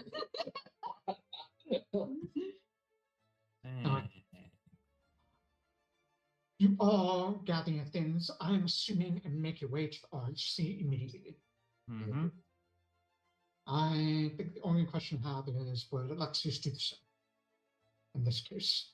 Oh yeah, if I get a letter from my boss, I'll go. I will though, I think I'll take a moment after like the courier has come and delivered. and like surrounded by all of the garbage around me in my flat, I'll go and like underneath, I'll like move aside my pot. It's just like lying on the ground, and there's like a rotted floorboard underneath that'll kind of like dry up, and I'll pull out of it just this little velvet bag, and I'll just sit there for a moment, like bent over on the cot, and like open the bag, and inside is a little something. And I'll stare into the bag for a moment, and then I'll draw the drawstrings and put it in my pocket. Does anyone else have any specific reactions to receiving Chief Inspector Saxby's letter? Oh. Just gonna throw up again. What do you God? No. You arrive at the large scene and you see Flo and Peggy both together downstairs, like quietly talking. Oh no. Oh no. Peggy and Flo just kind of look at you. See Flo just squints her eyes, gives you kind of like a grunt. And Peggy says, as soon as all the rest of you have arrived, please go to Saxby's office immediately. All together. Oh, you're in so much trouble. Yeah. Okay. I'll just sit down and wait for the rest of everybody then. Can we get our hero points really quick? Throw that out there really quick before this goes. Let me give you that hero point really quick. Let me add one to everyone. There we go. Well, make sure we have them, you know. Just in case we need to roll some diplomacy or deception. You all gather in the office and then collectively head towards Saxby's office. First time you've ever been into this office, I believe. Yeah. Yes, Fitz. I have met Margaret Saxby before, right? We all have. You all have. Okay, then I can't clap hand her. Oh my God. I don't think it's a good idea. Yeah. I think that'd be a really high DC. This but- man seems real not glad at all. Yeah, we're gonna have to take this one, I think. No, I know. But we'll see what happens. As you make your way down the hallway and past Duff's office, you see the door shut, the lights are on, and you hear like sounds of things being moved around inside. You head your way towards Saxby's office. The door is open, and as you approach, you see Margaret Saxby sitting behind her desk. Standing behind her, leaning a little bit, against its back against the wall, with its monocle in hand, just sort of polishing it, is Lord Viscount Inspector Nigel Price Hill. And you also see Carlea Diamore standing off to the side as well inside this room. Oh my God. They saw us at the. Yeah. Yeah. Oh, we're They so. were following us. Yeah, we are so cooked. The six of you enter.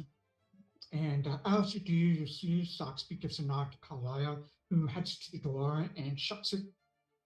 Make sure no one else can see the nine of you inside. And he stands by the door. Saxby's office is definitely a lot more organized than Duff's is, which is just like a lot of papers scattered around. She has a very well-stocked library behind her desk. And her desk is one of those very large mahogany wooden desk, expensive opulent. There are multiple chairs and couches kind of scattered all across the office. And as you look at her, you can just see this quiet fury in her face. Mm-hmm. She stands up from her desk and she says, "Do not sit. You will stand and you will listen. You will hear this once. You will remember this for the rest of your service. There will be no debate, no explanations, and no attempt, however clumsy, to justify what you did. The facts are settled. They are abundantly settled. You cast a spell upon a member of the public who committed no crime in the open. Not an alley, Not behind closed doors, not under any plausible veil of necessity, but before innkeepers, servants, nobility, and God knows how many idle mouths eager for scandal. Do not merely assault this gentleman, you perform the assault spectacularly in front of enough witnesses to fill a magistrate's gallery twice over. And when that was not enough, when that humiliation alone failed to satisfy your astonishing lack of judgment, you robbed him, hoof held aloft by half the street before the spell had even broken. And as you stumbled your way down that street in full view of the public, one of your companions claimed that you, officers of the RHC, were in league with Lorcan and Cal. And then, to add insult to injury, returned back with a clumsy lie about shapeshifters, doubled down on the name Lorcan Cal, and gave the stolen items back as if that would make everything all right. That you didn't humiliate a noted individual visiting our city. There was never a chance for mitigation or denial, no question or confusion, no fog in which this could be lost. The only question was who would be offered to end the matter. Your commanding officer answered that question for you. He stepped forward. He claimed the decision was his own. He stated clearly, formally, and without hesitation that the spell was authorized, that the seizure of property was sanctioned, that the clumsy cover-up was his, that he alone exercised catastrophic judgment. This was all a blatant lie, of course, but it cost him everything.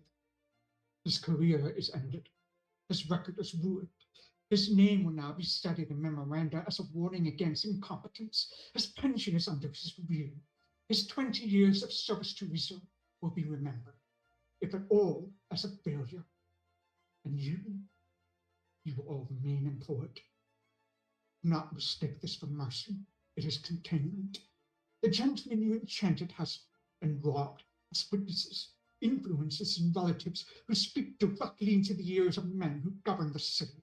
His humiliation was discussed over brandy before your heads hit your pillows last night. Someone had to be given to satisfy them. You chose to be that someone because your actions left no acceptable alternative. You will not speak his name in defense. You will not question the record. You will not suggest that he is sacrificed. He offered himself to prevent his force from being torn apart by your actions. You may tell yourself he was just protecting this force. That is not it. He was containing you. If you stepped forward, the matter would end. If you all fell on the sword, an entire team of constables, the force would fracture. The constabulary would be ruined. One man, or six, would lost all semblance of thought and reason. Dolph stepped up because he knows the truth. And that truth is, the men above you and me, men above him, the men who oversee the city, in exchange of corn and wine, far prefer stability to justice. You may think this makes you feel guilty. It does not. It makes you responsible.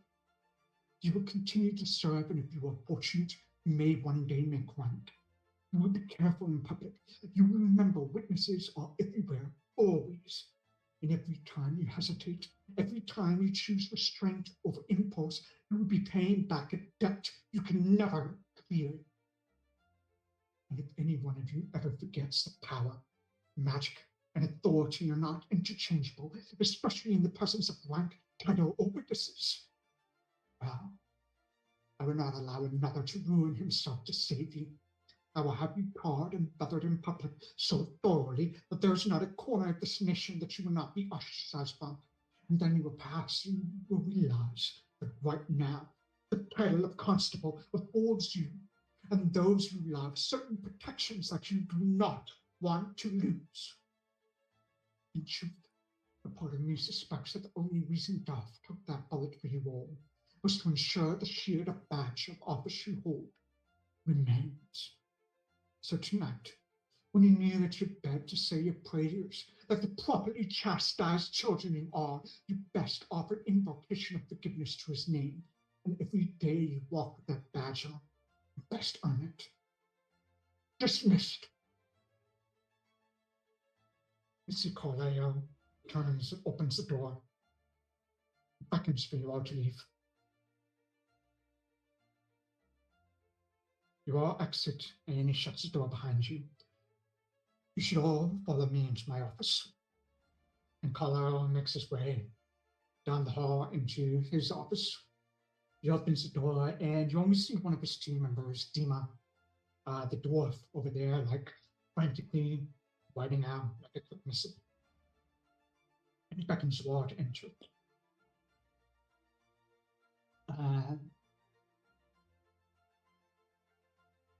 So Saxby has appointed me interim assistant chief.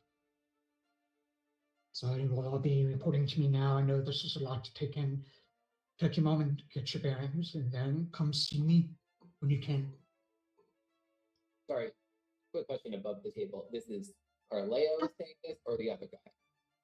Carlisle. Carleo is. Carlisle. No. Great. Great.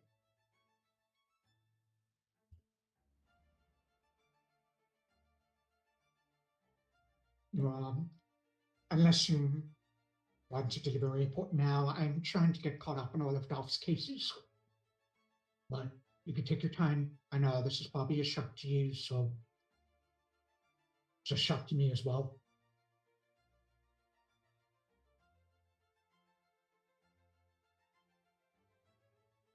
But I'll have just go talk amongst yourselves, come back in, let's say, 30 minutes. Yeah. You can see he seems very, very uncomfortable with like the expressions on your face. He just tries to urge you to step outside to your own office.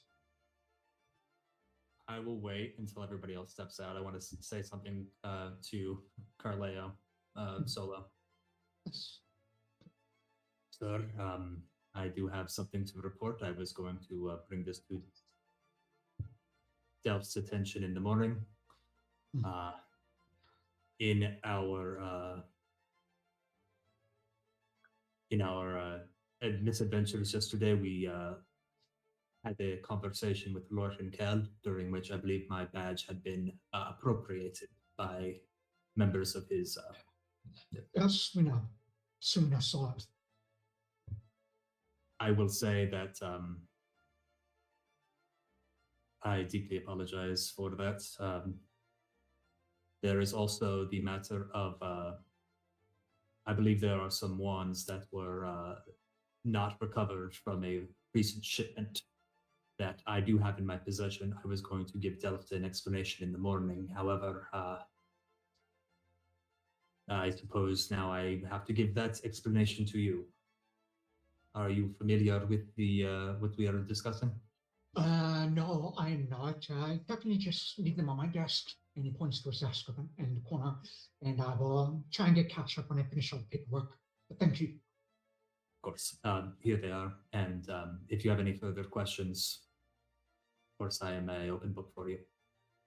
Right. I will definitely let you know. Thank you, sir. I You leave. may know before you get Oh. on. Sir. Just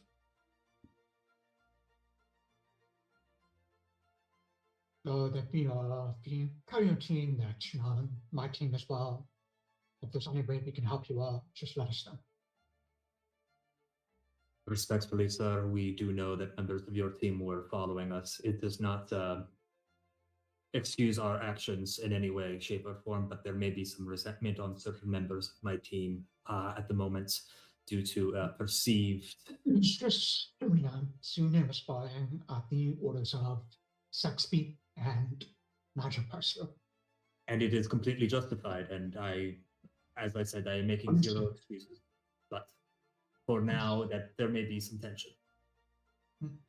That's fine, and I hope that, given the sudden position that I find myself in, that we will be able to move past this tension as quickly as possible.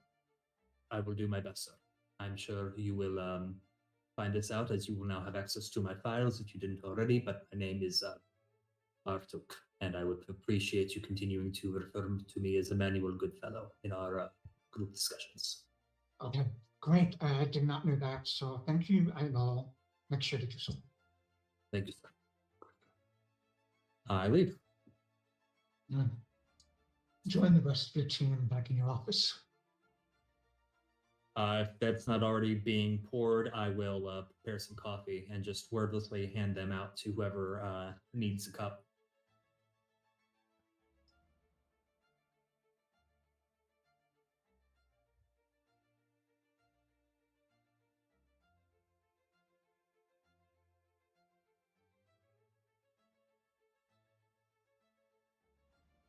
I mean, I'll take one. Absolutely. Hand you a coffee black. I will offer sugar and creamer as well. Anybody else want a cup of coffee? I think I'm okay. I'll take one. Just hand them out. Yeah. Richard, for just us above the table. Sanai is here with us, but AJ, because she's not Sanai is here with you. Yeah. Okay, cool. Okay.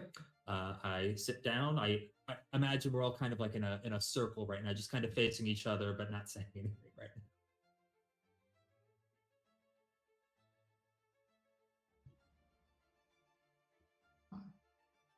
I was not expecting that.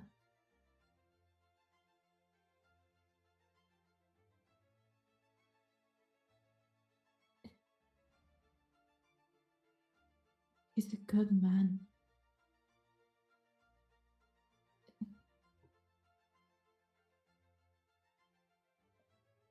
He was a good man. Is a He's good man. still alive.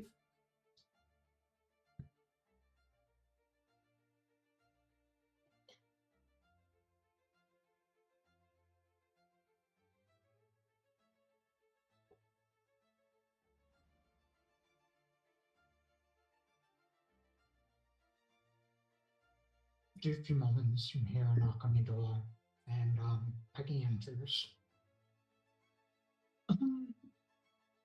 She seems a little bit just like emotionally standoffish today. She's like, hey,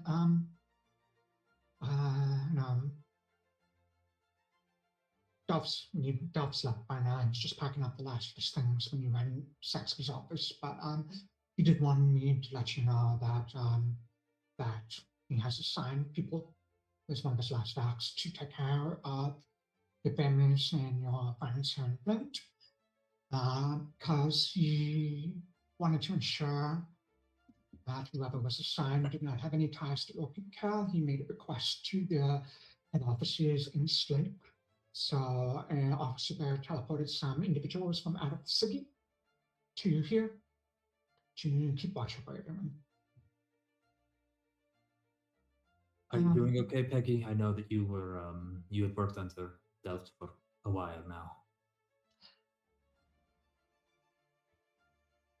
No, I'm not okay. But it's the job, I guess. Can I don't do this often. Can I do a perception check to see how she's feeling towards us? If there's resentment or Sure. animosity? Yeah. Go ahead. Yeah. You want me to make this blind? No, go ahead and make it open. Okie dokie. Not bad for me. One of two rolls all night. It's been a lot of talking. I will tell you, Alexias, on your deception, you rolled a natural 3. So, Yeah, that's I had a plus 14, so it was still a 17. And not, if it's plus 17, would still be a failure. yeah. Yeah. The DC would normally have been a 19, but because it was a very hard DC, it got bumped up to a 5, so 24. Yeah. So it's definitely a failure. So 23, I don't think she's necessarily trying to hide how she's feeling. There's definitely a mixture of sadness and then just disappointment. And she says, I'm sorry I didn't have time to get any pastries this morning, but if you like, I can make a pastry one. I'm quite all right, Peggy. Don't worry about it. Great. Thank you very much. Let me know if you need anything. And she gives like one of those very thin-lipped smiles and turns and heads downstairs.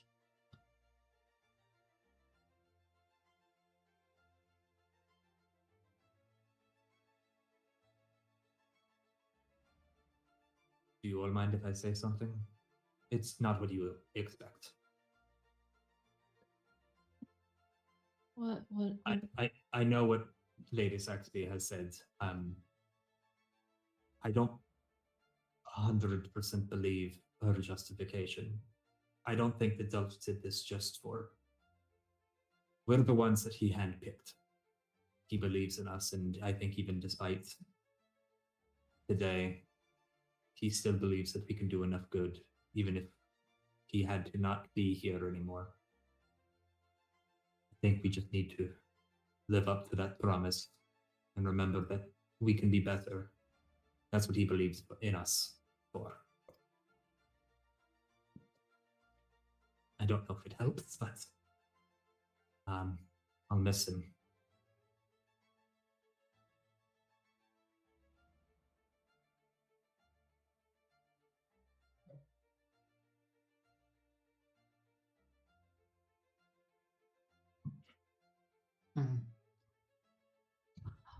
Time passes. Yeah. We're all not okay. Drink your coffee and sound. God, I don't think I'm doing well. No, not a single one of us is doing well.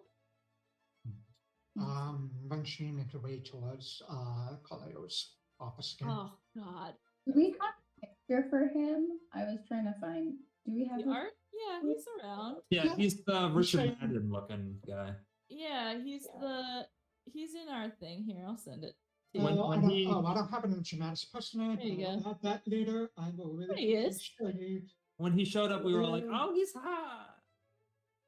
This Okay. is Kaleo. Yeah, we've seen him Yeah. before. Yeah, there we go. He is hot. Richard Madden. Yep. I couldn't remember. Thank you so much. Oh, he's And this curls. is Dina. Yeah, I She's a have dwarf? them all in my book, in my notes. She makes me mad. And Not, it was not the- the snake guy, but It was the Jamie Alexander one that was following us around today that we clocked, Yes. right? Yes. Yeah, that was. I Yeah, don't know her name. that was Serena.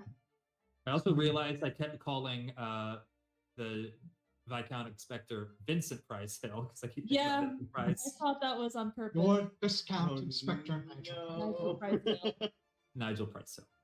No, just my brain wanting to believe. Can he at least have a pencil mustache? I mean, hold on. Let me see if I have his art here. He's got the brushy mustache.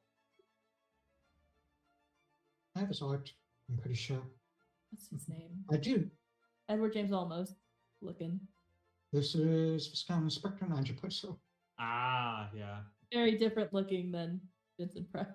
yeah. Is it too late for you to retcon and make it Vincent Price and look like him?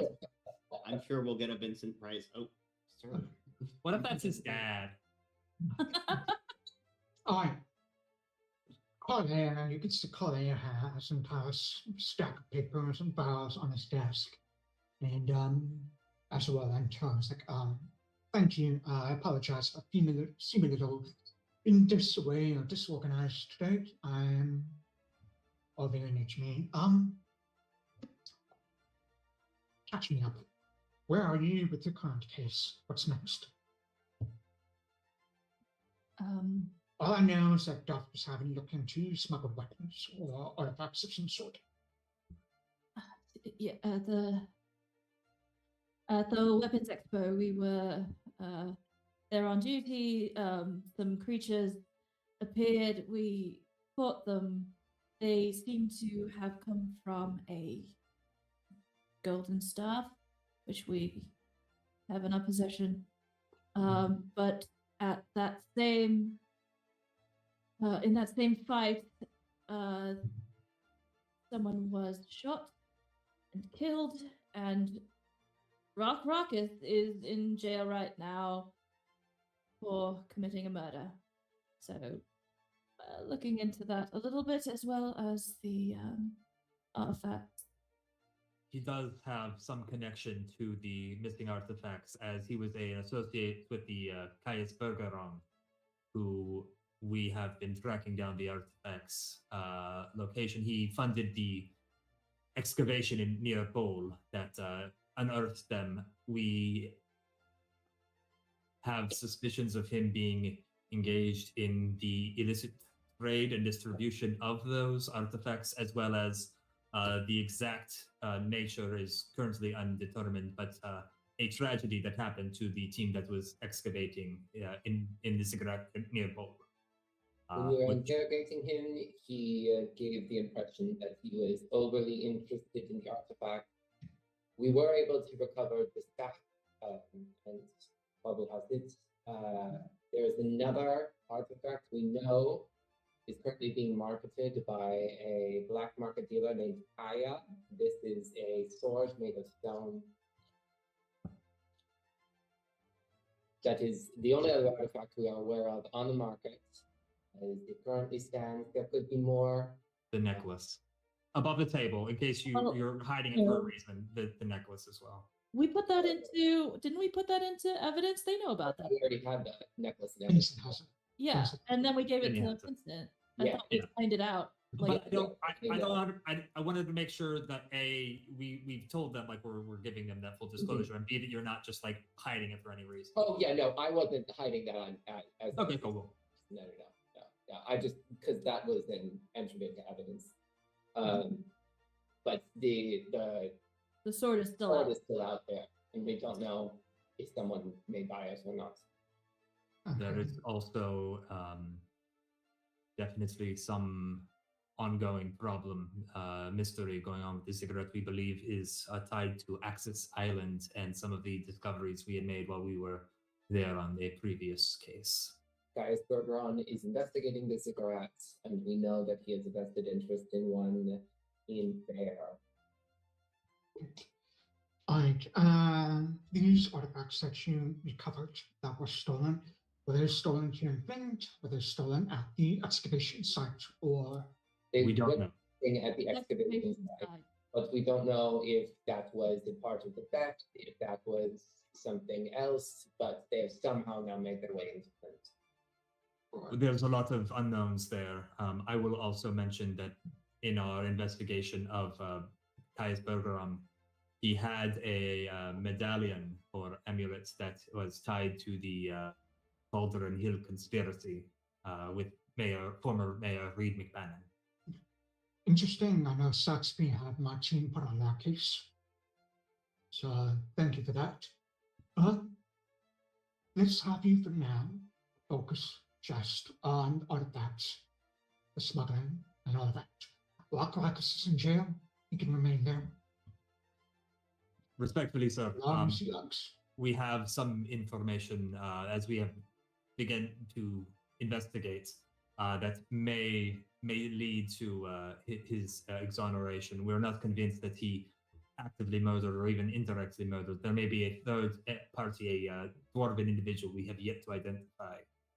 Of course, he can still stay in jail, but with your permission, as it seems that these are indeed related, we would like to follow up on those leads as possible. Right. What leads do you have on this dwarven individual? We know that he had been seen at the expo, though he took great care to not give his name or leave any identifying marks for himself, but he was very interested in specialty ammunition, particularly, I believe they are 8 bullets, there is the more technical term, but the creation of bullets designed for assassination purposes to specifically execute a specific target. We also know that Rockrakus had a distinct gun with a distinct ammunition. It would be very easy if you were looking to eliminate somebody at this expo and wanted to pin the crime on somebody else to simply mirror Rockrakus's trademark ammunition using the 8 bullets, as we have been calling them, to then frame a man and get away with the murder scot-free. We're also not sure, because there are many unknowns, whether this dwarven individual has any ties to the excavation in Bols. As I have said, there are still many things we have not cemented yet, sir. Do you have any leads in tracking down this individual? Not as of yet. Yeah. But So- as more information comes up, if it leads to possible information, I request that we be allowed to follow up on that, so long as it pertains to the smuggling case. What? I will make sure that we come across any information on our own investigations. We will for sure let you know. But for now, I think it'd be best for all of us to all left the city for a while. I think this excavation site you said was down in Bowl. Is that what you said? Incredible. Yeah. Yeah. That's where the excavation that the artifact is Everyone. from. Yeah. Why don't you head down there, take some time out of the city, let the heat die down. Dina's working on a press release right now. I think she's actually getting it confirmed by Saxby. Take a look over it. But I think for now, we kind of all want you to leave the city for just a few days. And this seems like a good way to do it. So I do have a question regarding how we move forward from here. Obviously, we are not children, despite some recent mistakes, but how do you want us to proceed in getting your sign-off on our actions? Stealth gave us a very blanket, so long as we felt that it was Dot. justified in our... So, I know Dot operates with a little bit of a looser rein, shall we say, than how I prefer to run my team. I would love to see you all take what Saxby said to heart. Do things the proper way, the right way. Just let me know updates in the morning when you come in, updates at night when you clock out. And we will be outside of your direct communication. So in Bowl, is there a better way for us to talk or relay information? Up to the quartermaster, he may have a few scrolls of something that he might be able to provide some of the more magically inclined individuals of your team.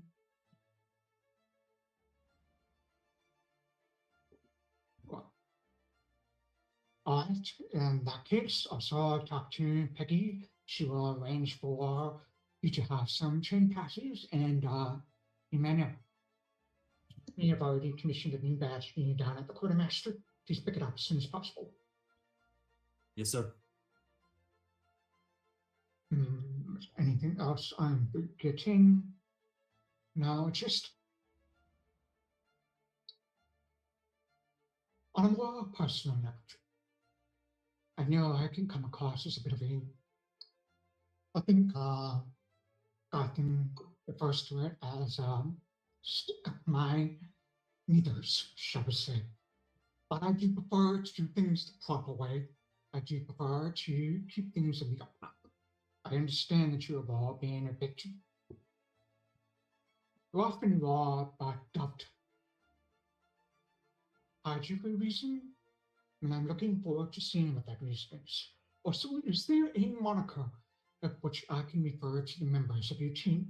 I know some members of my team have taken to referring to you as Team B, but I don't consider you a lesser team. I consider us all equals. Which one's the bitches? It was him. I know.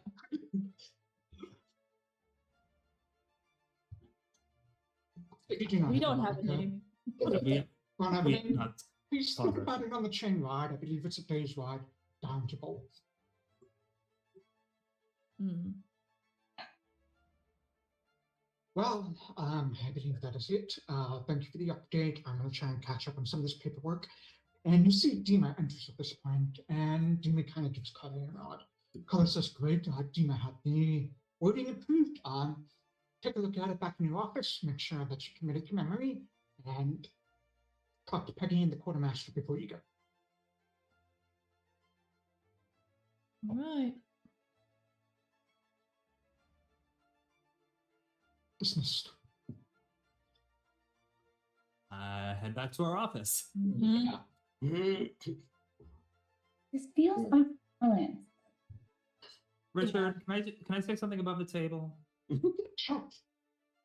This is supposed to be a game, but like you yelling at us is like not having fun with it. Was pretty rough. That was rough. Oh, that was rough. Richard, we're playing. We're the players. Why are we getting punished for our actions? Wait, what are the Why are there consequences? consequences? Because it's supposed to be a fantasy land. Lauren, what did you just say before we launched into that? Oh, I was just as Vinny was talking about. Yeah.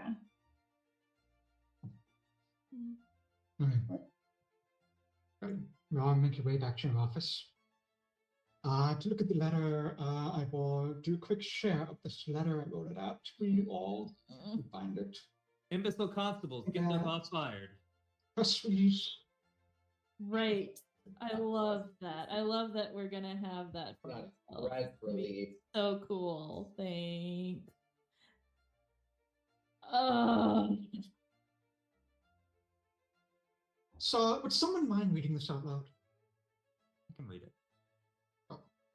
Press release to the editors of the Flint Tribune from Chief Inspectress Margaret Saxby and Interim Assistant Chief Inspector Carleo Diamor. The Royal Homeland Constabulary confirms that an internal review has been concluded regarding an incident involving the improper use of authority during a public encounter in North Shore. The investigation determined that the actions in question occurred under the direction of the unit's commanding officer, who has accepted full responsibility for the decision-making failures involved. As a result, the commanding officer has been relieved of duty effective immediately. This action reflects the constabulary's commitment to accountability, restraints, and the appropriate use of authority, particularly in matters involving public safety and arcane enforcement. The RHC wishes to emphasize that this was an isolated lapse in judgment and does not reflect the standards or practices of the constabulary as a whole. The matter is considered resolved. No further disciplinary action is anticipated at this point.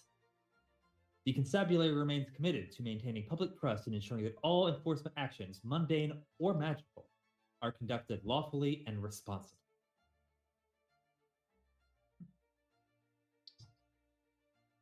well.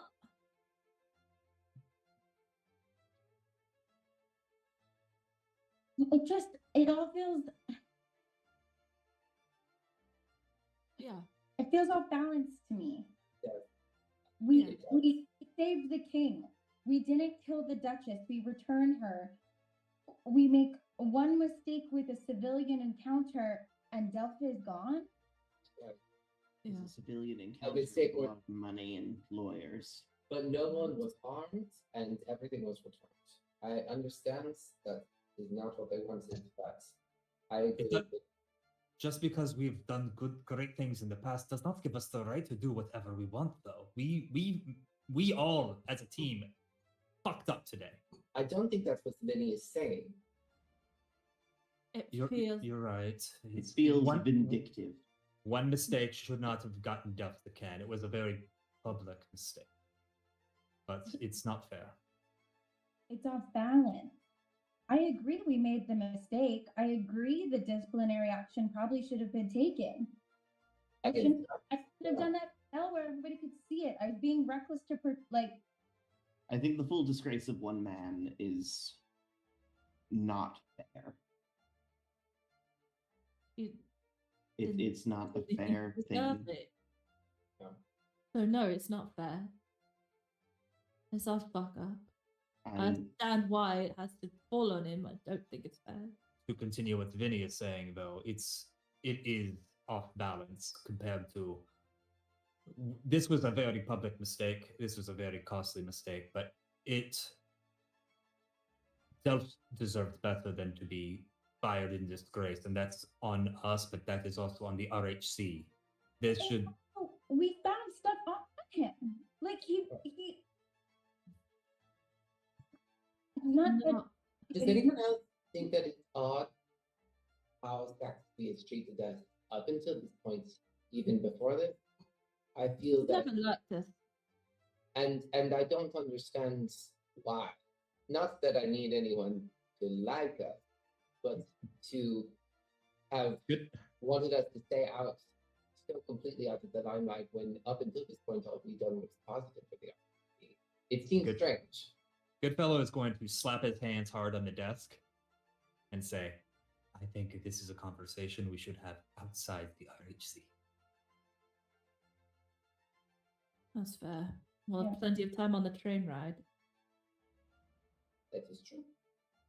I think that given that we were actively being followed, and that was before yesterday, that we should assume that we are being actively watched and listened to.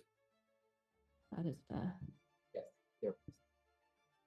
I want to say, Alexias, I'm sorry for the attitude and moral superiority that I was coming at you with yesterday, though. I want us to be collaborative and be better, but I don't need to. I am not your father. I do not need to lecture you. Well, it's not like I didn't deserve it. So.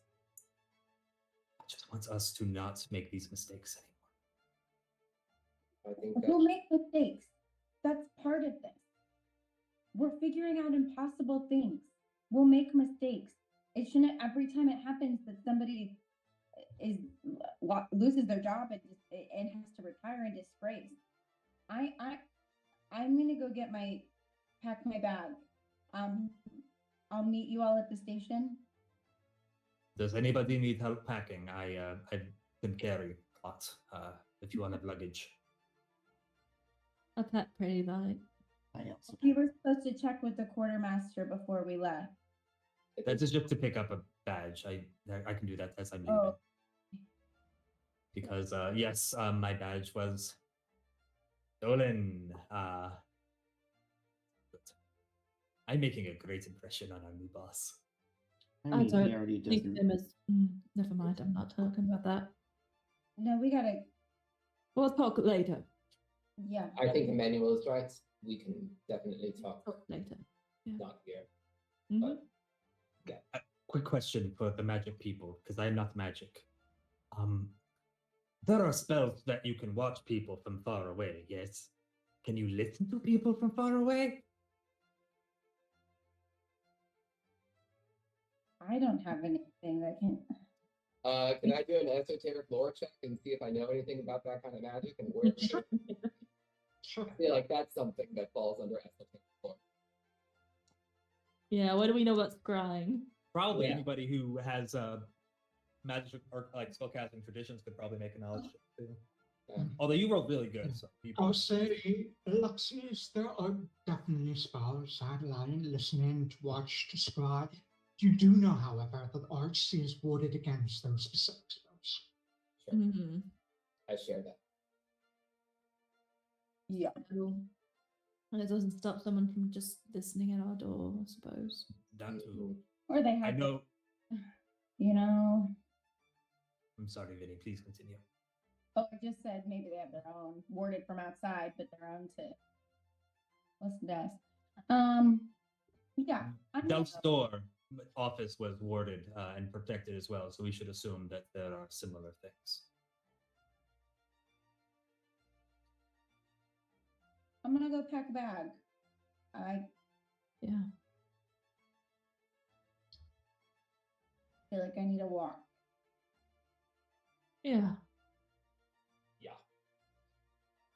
I'm going to Theo's pack PS. I'm not packing a bag. Okay. Above table. It's all good.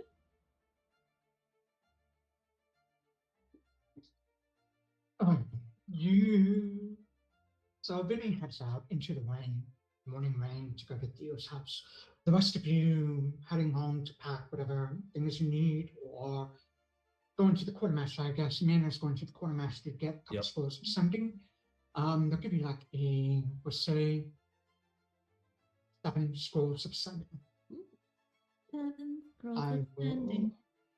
put this into... Yeah, if you put that in the stash, we're saying that I'm holding all that stuff. in my- Illegal ones. Let me do that really quick before I 5 forget. cold iron rings.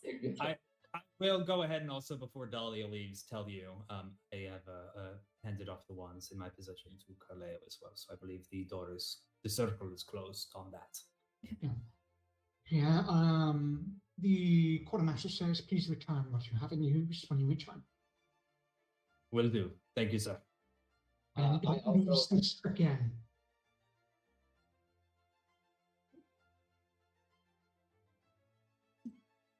I have to go with him to the quartermaster because I have to get back to the flies. I had to drop off the ring of lies back at the quartermaster's. Alright. We'll head back to get your stuff packed to meet back at the train station. Emmanuel and Alexias, since you two are the last out, Peggy will give you like a pass for the train for the 5 of you, 6 of you, I said. 6 of you. For you to share with them. So, Vinny, you head towards Theo's house. It's pretty early in the morning, so they probably isn't at the university out yet. So you go up, knock on the door. You see very, very bleary looking happening, kind of opens the door. Like, oh, Vinny, hi. Do you want some tea, coffee, or something? Yeah, let's have the cup of coffee. Oh, great. Come on in. And you enter, I'm sure you've been to Theo's house before. There's just like, he's one of those buck collectors who have like all of these pin bugs hanging all over the place. And plants and little glass greenhouses with more bugs just kind of like running around them. Great, I'm sorry I didn't know you were coming, or I would have like made some breakfast for you or something. No, it's okay. I mean, I didn't think I was coming over either. Do you remember a couple of weeks ago when I wrote you a letter because I was going on a dangerous trip? Yeah. Yeah. I think that's happening again. Theo, do you think you could leave for a while? Oh, where would I go? Do you have family outside of town? Do you have another university you've always wanted to visit? Bugs you've always wanted to study? I mean, I've kind of always wanted to visit Dana. Okay.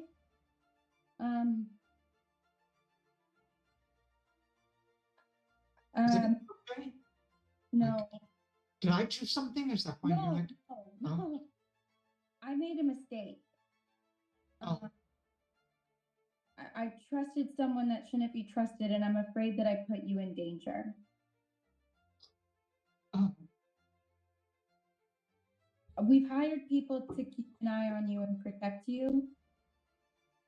yeah, I met him. He's a very nice gentleman who's keeping watch outside.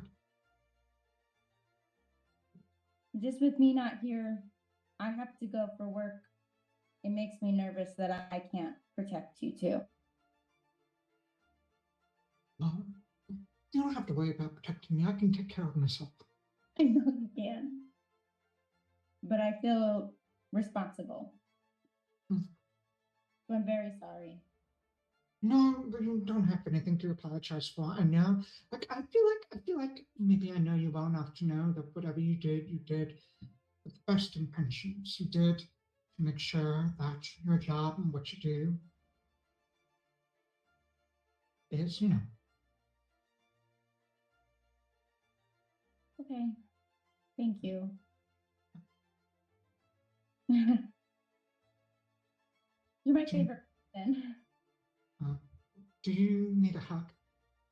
Sure. I can give you like a big hug. I pray to the stars every night to protect you. Thanks. I mean, I feel like if I was actually in any danger, if anyone actually tried to hurt me, I know you would catch me and I wouldn't be in any danger, so it's fine. Okay.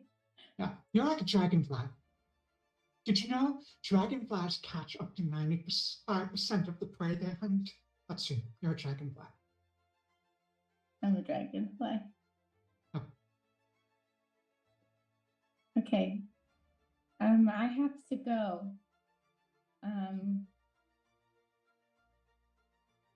But I love you. Thanks. I love you too. Okay. I'll Okay. see you when you get back. Yeah. I'll see you when I get back. Okay, and Benny will walk out, close the door, and like take the biggest breath. And then go to the train station because he has nothing to pack. It was just a ruse. You hoodwinked us all. Everything's on him. He's got a little satchel, so. You all make your way down to the train station. Early morning train ride down to the city of Bull. You do have the directions that you got from both Zambia and Western at Harvard University, so you kind of have a general idea of where you need to go. You know that's going to take a day's train ride down to Bull. Then you have to do like a day's walk towards a small town called Agate, which sits on the edge of the high bayou. And it's probably going to be like another day traveling through the swamp to get to the ziggurat. So probably a 3-day journey there, a 3-day journey back. So you all arrive and to the train station. Alexias and Emmanuel dole out your train tickets. And they kind of look at them and kind of nod, and they'll show you to what looks to be almost a luxury car of sorts. We all have your own sleeping quarters if you need it to be. And like the bellhop over there says, this one's always reserved for members of the constabulary or members of high-ranking members of the army as well. So this is yours for the day. So dining car is 3 cars down. Let us know if you need anything. There will be bells in each of your rooms. Just ring them. Right. Well, enjoy the train ride. Thank you very much. Thank you. You're heading to the train in your car specifically. There's like the 6 bedrooms. They're not very large bedrooms. They're just like a bed and maybe like a little place to put your luggage, and that's it. But there's also in your private car like a table and some benches where you like to sit at and chat out there if you needed to. Are these beds orc-sized? Yes, they're all sized for like large humanoids. Oh, dang. The 3 of us are going to be swimming in our beds. So much room.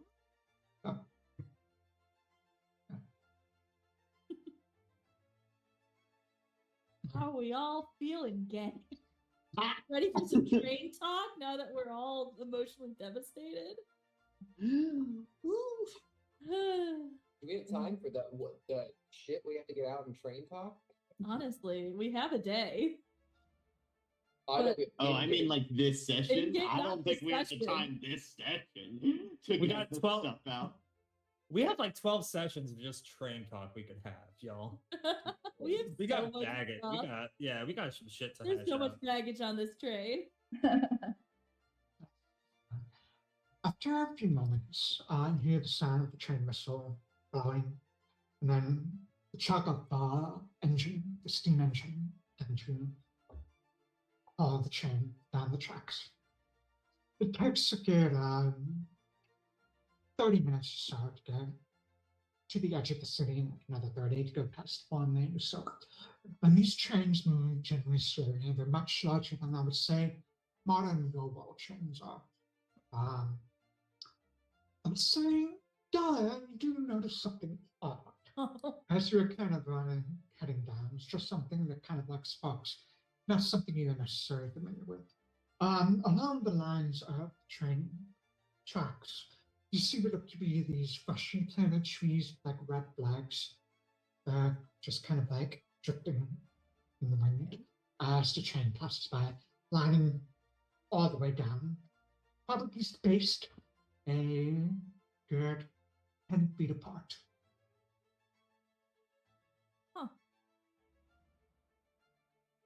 They're No, newly it's planted. like-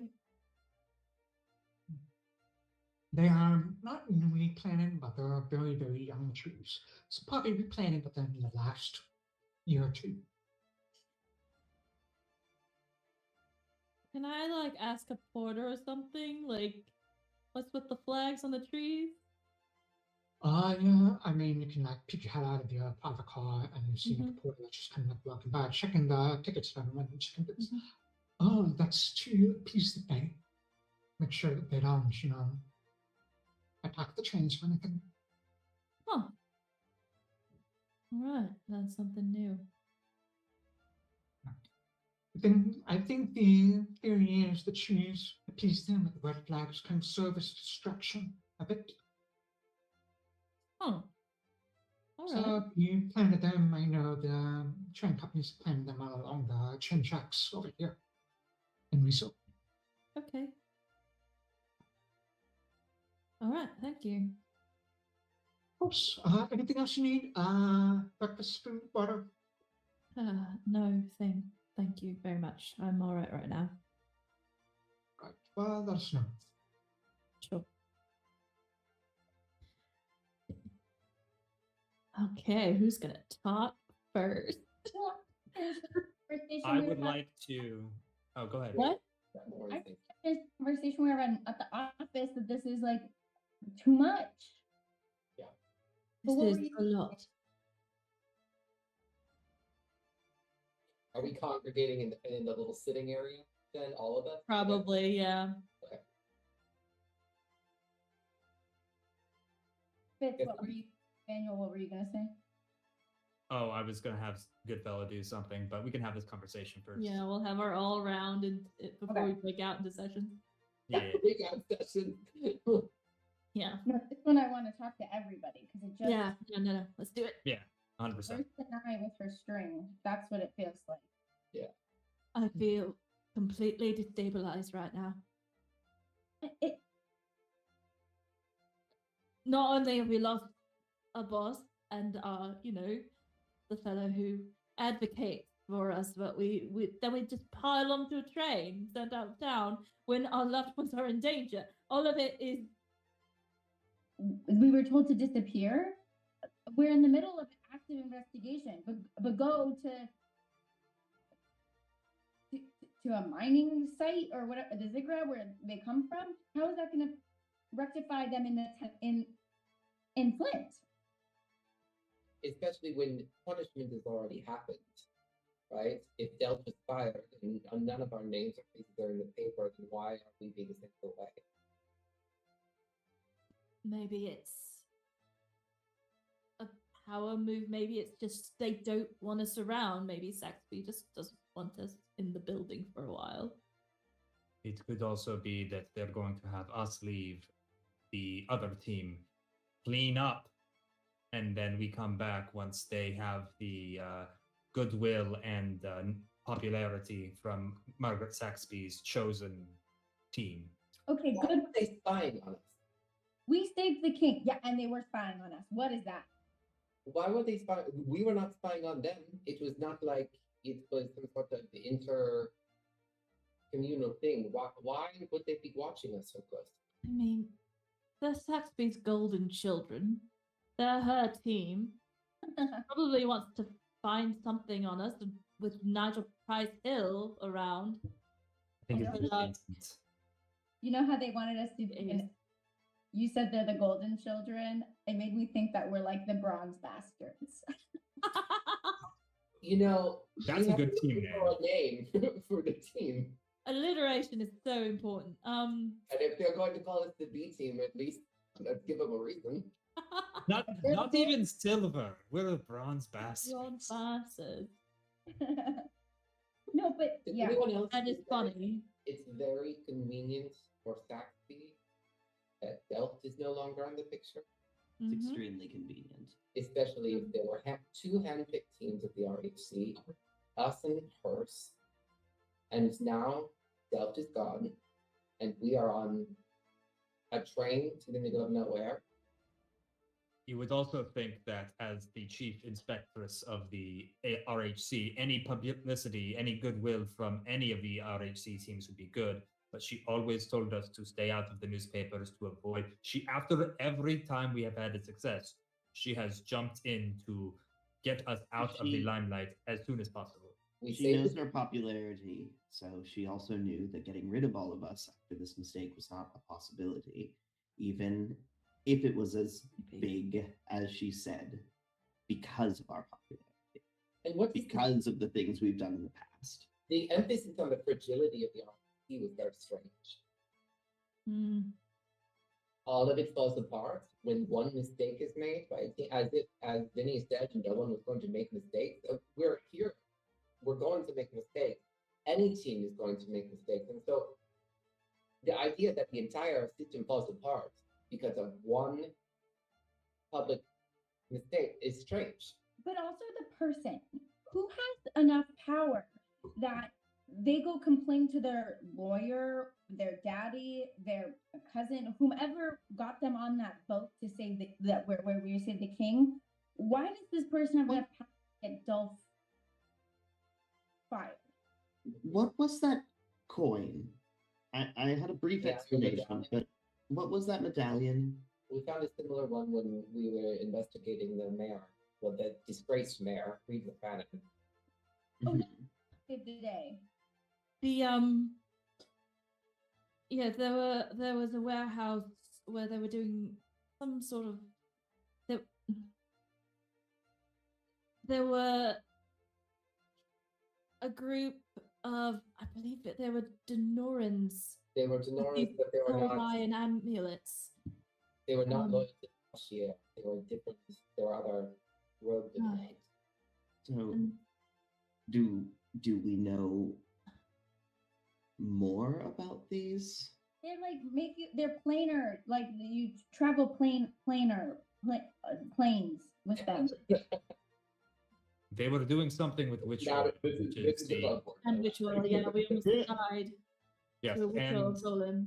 they almost the former mayor almost blew up all of Cauldron Hill, generating witch oil, which is made from diffused soul energy matter stuff. And the And medallion somehow helped them with interplanar travel. and they Yeah, were going to and from the Bleak Gate. Was that correct? Yeah. To the other So- side. And we found one of those in that guy's possession. This is a cover up of something that is not insignificant. He's I also think it wasn't the fact that he had money or anything like that. I think this is a large jump with no evidence, but I do think he was important enough to have to make an example for. Well, I'm- we I'm are going to- headed to where a massive accident happened. With a I'm- big like he was I think we need to be on our guard. I will say, Okay. and I think I said this before, we do know that some of those medallions, some of the accoutrement of former Mayor Reed McBannon did get out into the general populace. So it is possible that he was. However, what you are saying, it's very likely true that we have pissed somebody off with connections and they are trying to get rid of us in a major way. I think, if I can make a I suggestion. don't think they're trying to get rid of us. I think they're trying to destabilize us, as Dahlia said. I think they're trying to make us less comfortable. And Either way, I think when we get back to Flint, if we get back to Flint, we should start talking to people outside of the RHC and make more connections than just mob bosses. There are newspapers, there are other sources of information that we can use outside of the RHC if we cannot trust what's going on inside our house anymore. And can I also say, our boss told us to stop investigating a murder. That is part of our whole job. That we're like, we are investigating this one thing that you specifically asked us. And in that involvement, there was a murder. Therefore, it is connected. And he said, no, don't think about that. He can stay in prison. Therefore, the person who actually did the murder can just be roaming the streets. Why is that just okay? I pushed back on that several times, and he continued to just say, just drop it. I know. That may be more tied to things than we're aware, because we know that Rock Rapids had associations with Kaya Bergeron. Yeah. So he may be further tied into things. We floated the idea that perhaps he has been bewitched or dispelled in some case to be the giant douche nozzle that he is currently. He also had that rubbing of the Right. ruins that he is connected. How is it not like? Yeah, no, I'm frustrated. I don't know what the hell is going on.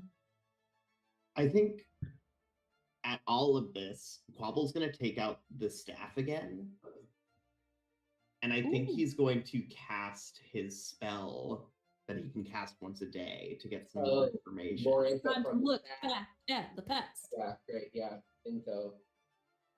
I think like after all of this conversation and knowing that things are connected, he wants to check this again. So he's going to take out the staff and he's going to cast, what's it called again? What are you called again? You're somewhere here. That warehouse there. Object reading. Object reading. Yeah. He's going to cast object reading again. It is still, I learn about an event that occurred within the last month because it's at second. And then since I'm casting it on the same object, I can concentrate on a single event to gain additional pieces of information about that event. Bless you. Or you can gain a piece of information about another emotional event in the applicable time frame. So I think I'm really trying to dig for more about like what happened to this group that found this staff. Was that over a month ago? When did they find this staff? I think it was within the last month, wasn't it? Because you It was saw within them the last month. before. Yeah. Okay. Yeah, I think it was within the last month. So that is what I am searching for, and I will spend this daily usage to do so. Good idea. Yeah. We turned in all of our evidence. We haven't done anything wrong. What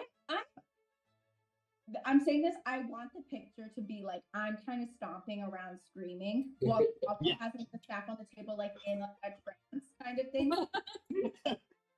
And it's the weird Quobbol trance where he I wanna. it's a little too much of that emotion or whatever was connected to it into himself. Yeah. It's fine. I want to paint additionally on top of that, Lauren. You're doing that, and I'm probably like interjecting occasionally, trying to like say, well, we also, and that's just kind of making your emotions get higher and higher. Just like, no, we are doing great. I'm just like, well, we did make some mistakes here, and you're like, That's so funny. But all stakes are rooted in the truth and effort to complete our job and task for the greater good of Flint. None of them have been done with malice or self Interest.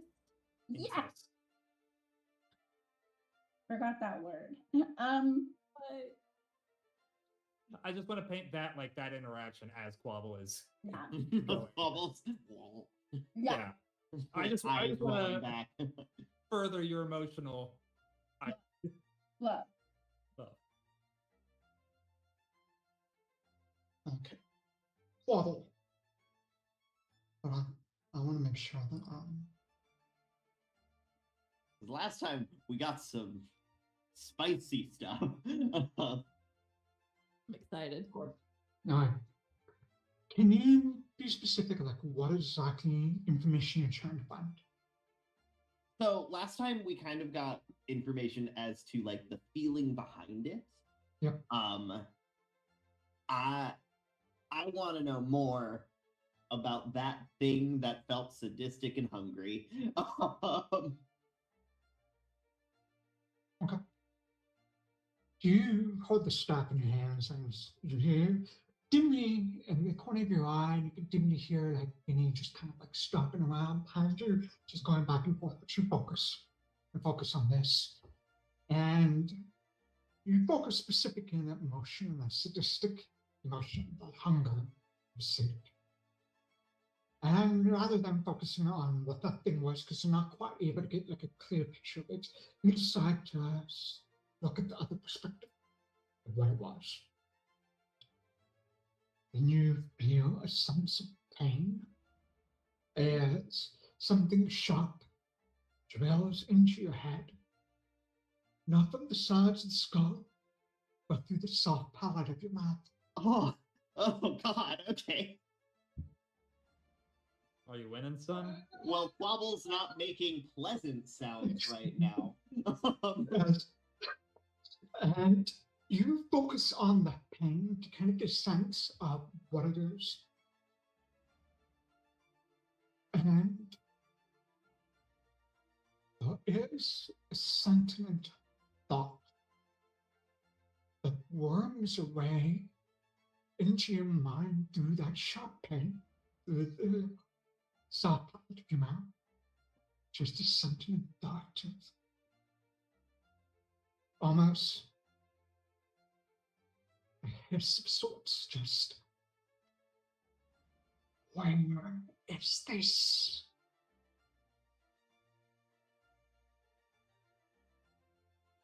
And then the pain just sort of vanishes away, and your eyes kind of open a bit, the clear your vision clears, and you see two people that look vaguely familiar to you. You know them. You went to university with them. Wouldn't they look better off dead? And that's where your vision enters. That's it. Okay, so basically, on all of y'all's ends, you hear Quobbol scream as if something's being shoved through his head. Then suddenly stop, look directly at like a couple of you with complete and utter murder in his eyes, and then he drops to the floor. Oh, that was weird. Oh, hey, Quobbol. Oh, is he okay? Quobbol? Are you all right?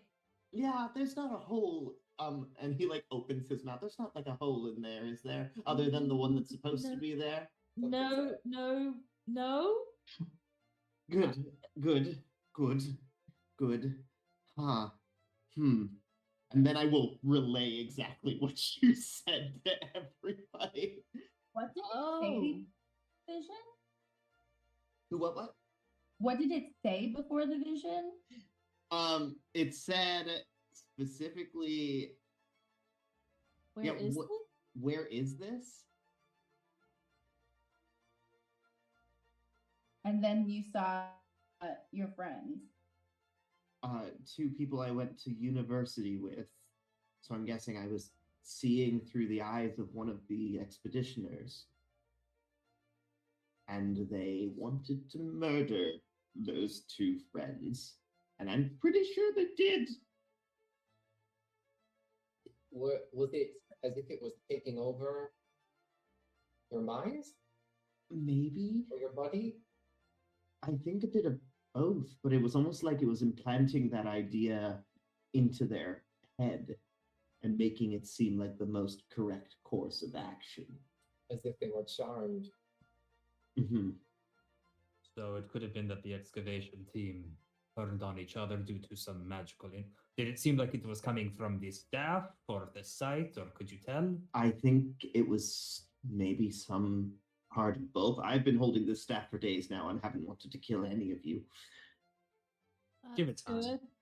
Let us know if that changes. I will. Now I'll pay close attention to if I have any murderous impulse that isn't Naglfar's, but is mine. Okay.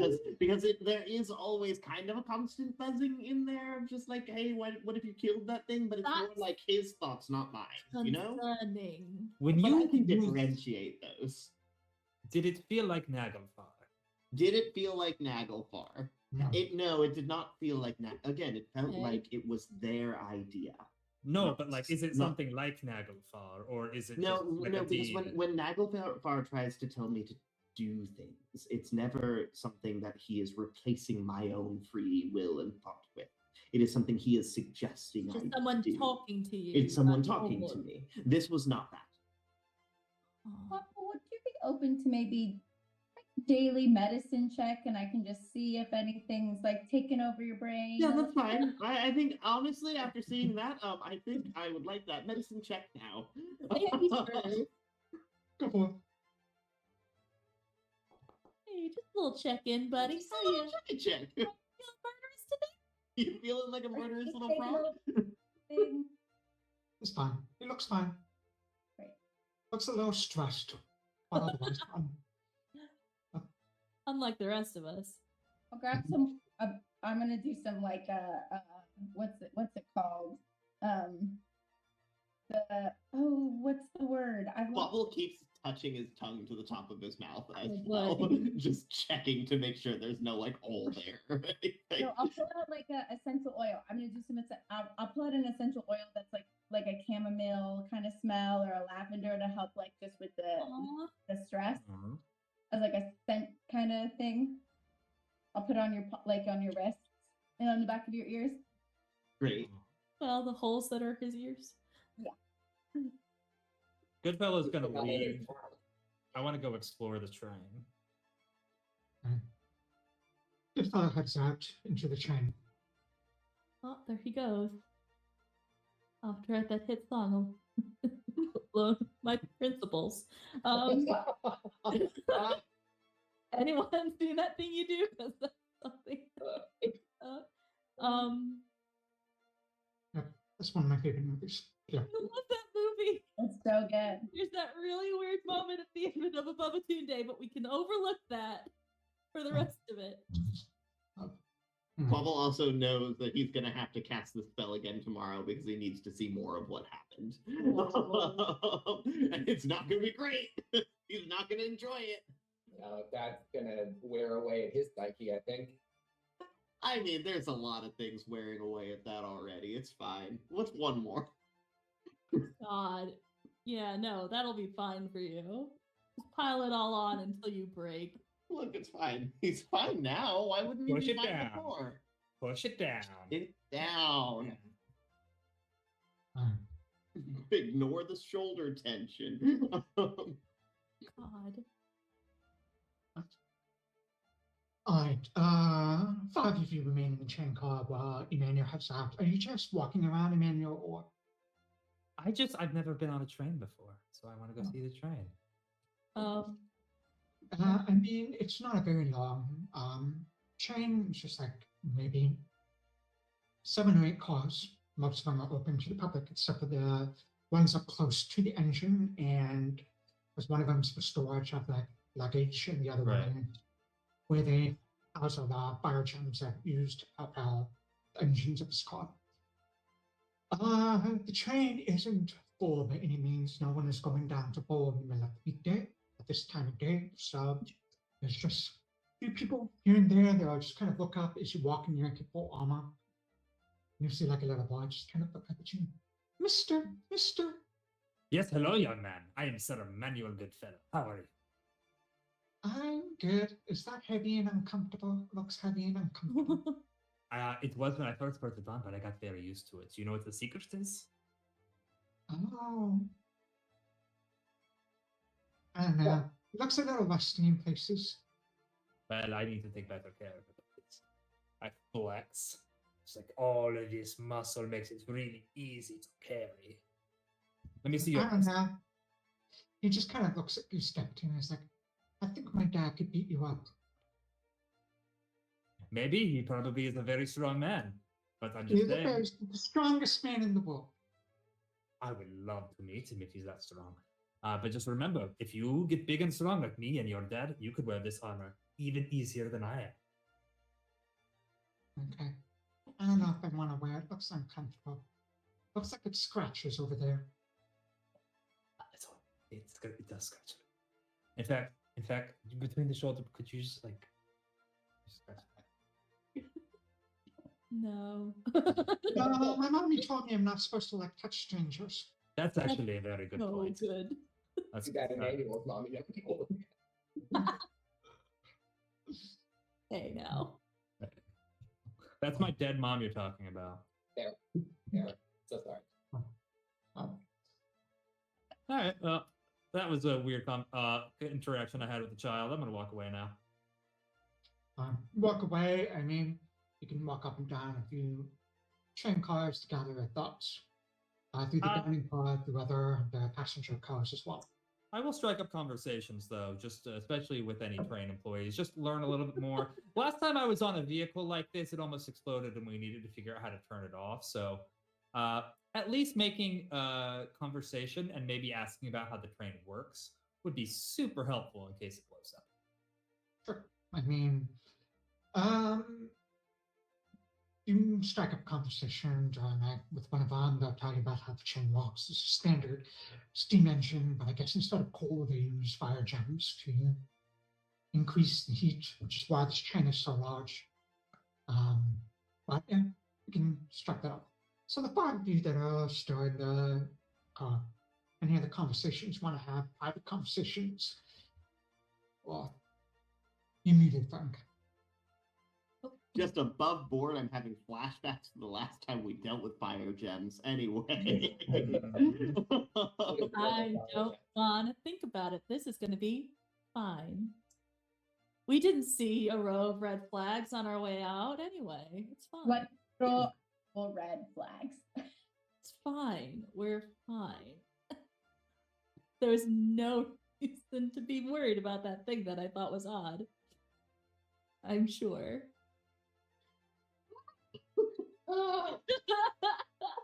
I have great luck on trains, Frank. You know this. Yeah, definitely. If I had a nickel for every train I was on during a D&D or RPG game, Try and think for such where that Not- train was totally fine, at the I'd end have of the zero ride, nickels. I'd have 0 nickels. Right. Um, Mr. Thomas. it feels late. I don't think we can start a lot Yeah, of no, conversations. this Yeah, early. that's why I just checked the time as well. Yeah. I would like to, if possible, I would like to take a quick moment, not conversation, but Alexias is going to go to his little private cavern, sleeper cabin or whatever, and begin writing a letter. Okay. And as I write it, I then like look around, and as long as I'm completely alone in this little thing, I will pull out the little bag that I pulled out from under the bed, and open it, and out of it, I'm going to pull a large silver ring with a massive emerald on it. That's carved, and there's a shape on it. In my head, the camera, we can't see what shape it is, but then as I drip wax onto the letter, I'm going to press it into the wax. And that, I just wanted to do that really quick before we finish out. And we kind of pull away from Alexias, sealing the letter to the train. Back comes the train as it begins to drive or wind its way down through the wetlands of Misery towards the city of Belongo and towards whatever may happen next. As these newly planted trees with these red flags waving in the wind on either side just pass by the windows as you ride along. And that's where we will end our session for the night. So thank you all for a very emotionally charged session. Thank you all for being open and honest with all of your characters, and I appreciate it. So that'll be it. So let's give the audience a wave. And we'll see you all in 2 weeks. Have a good New Year's. When this train is going to be fine.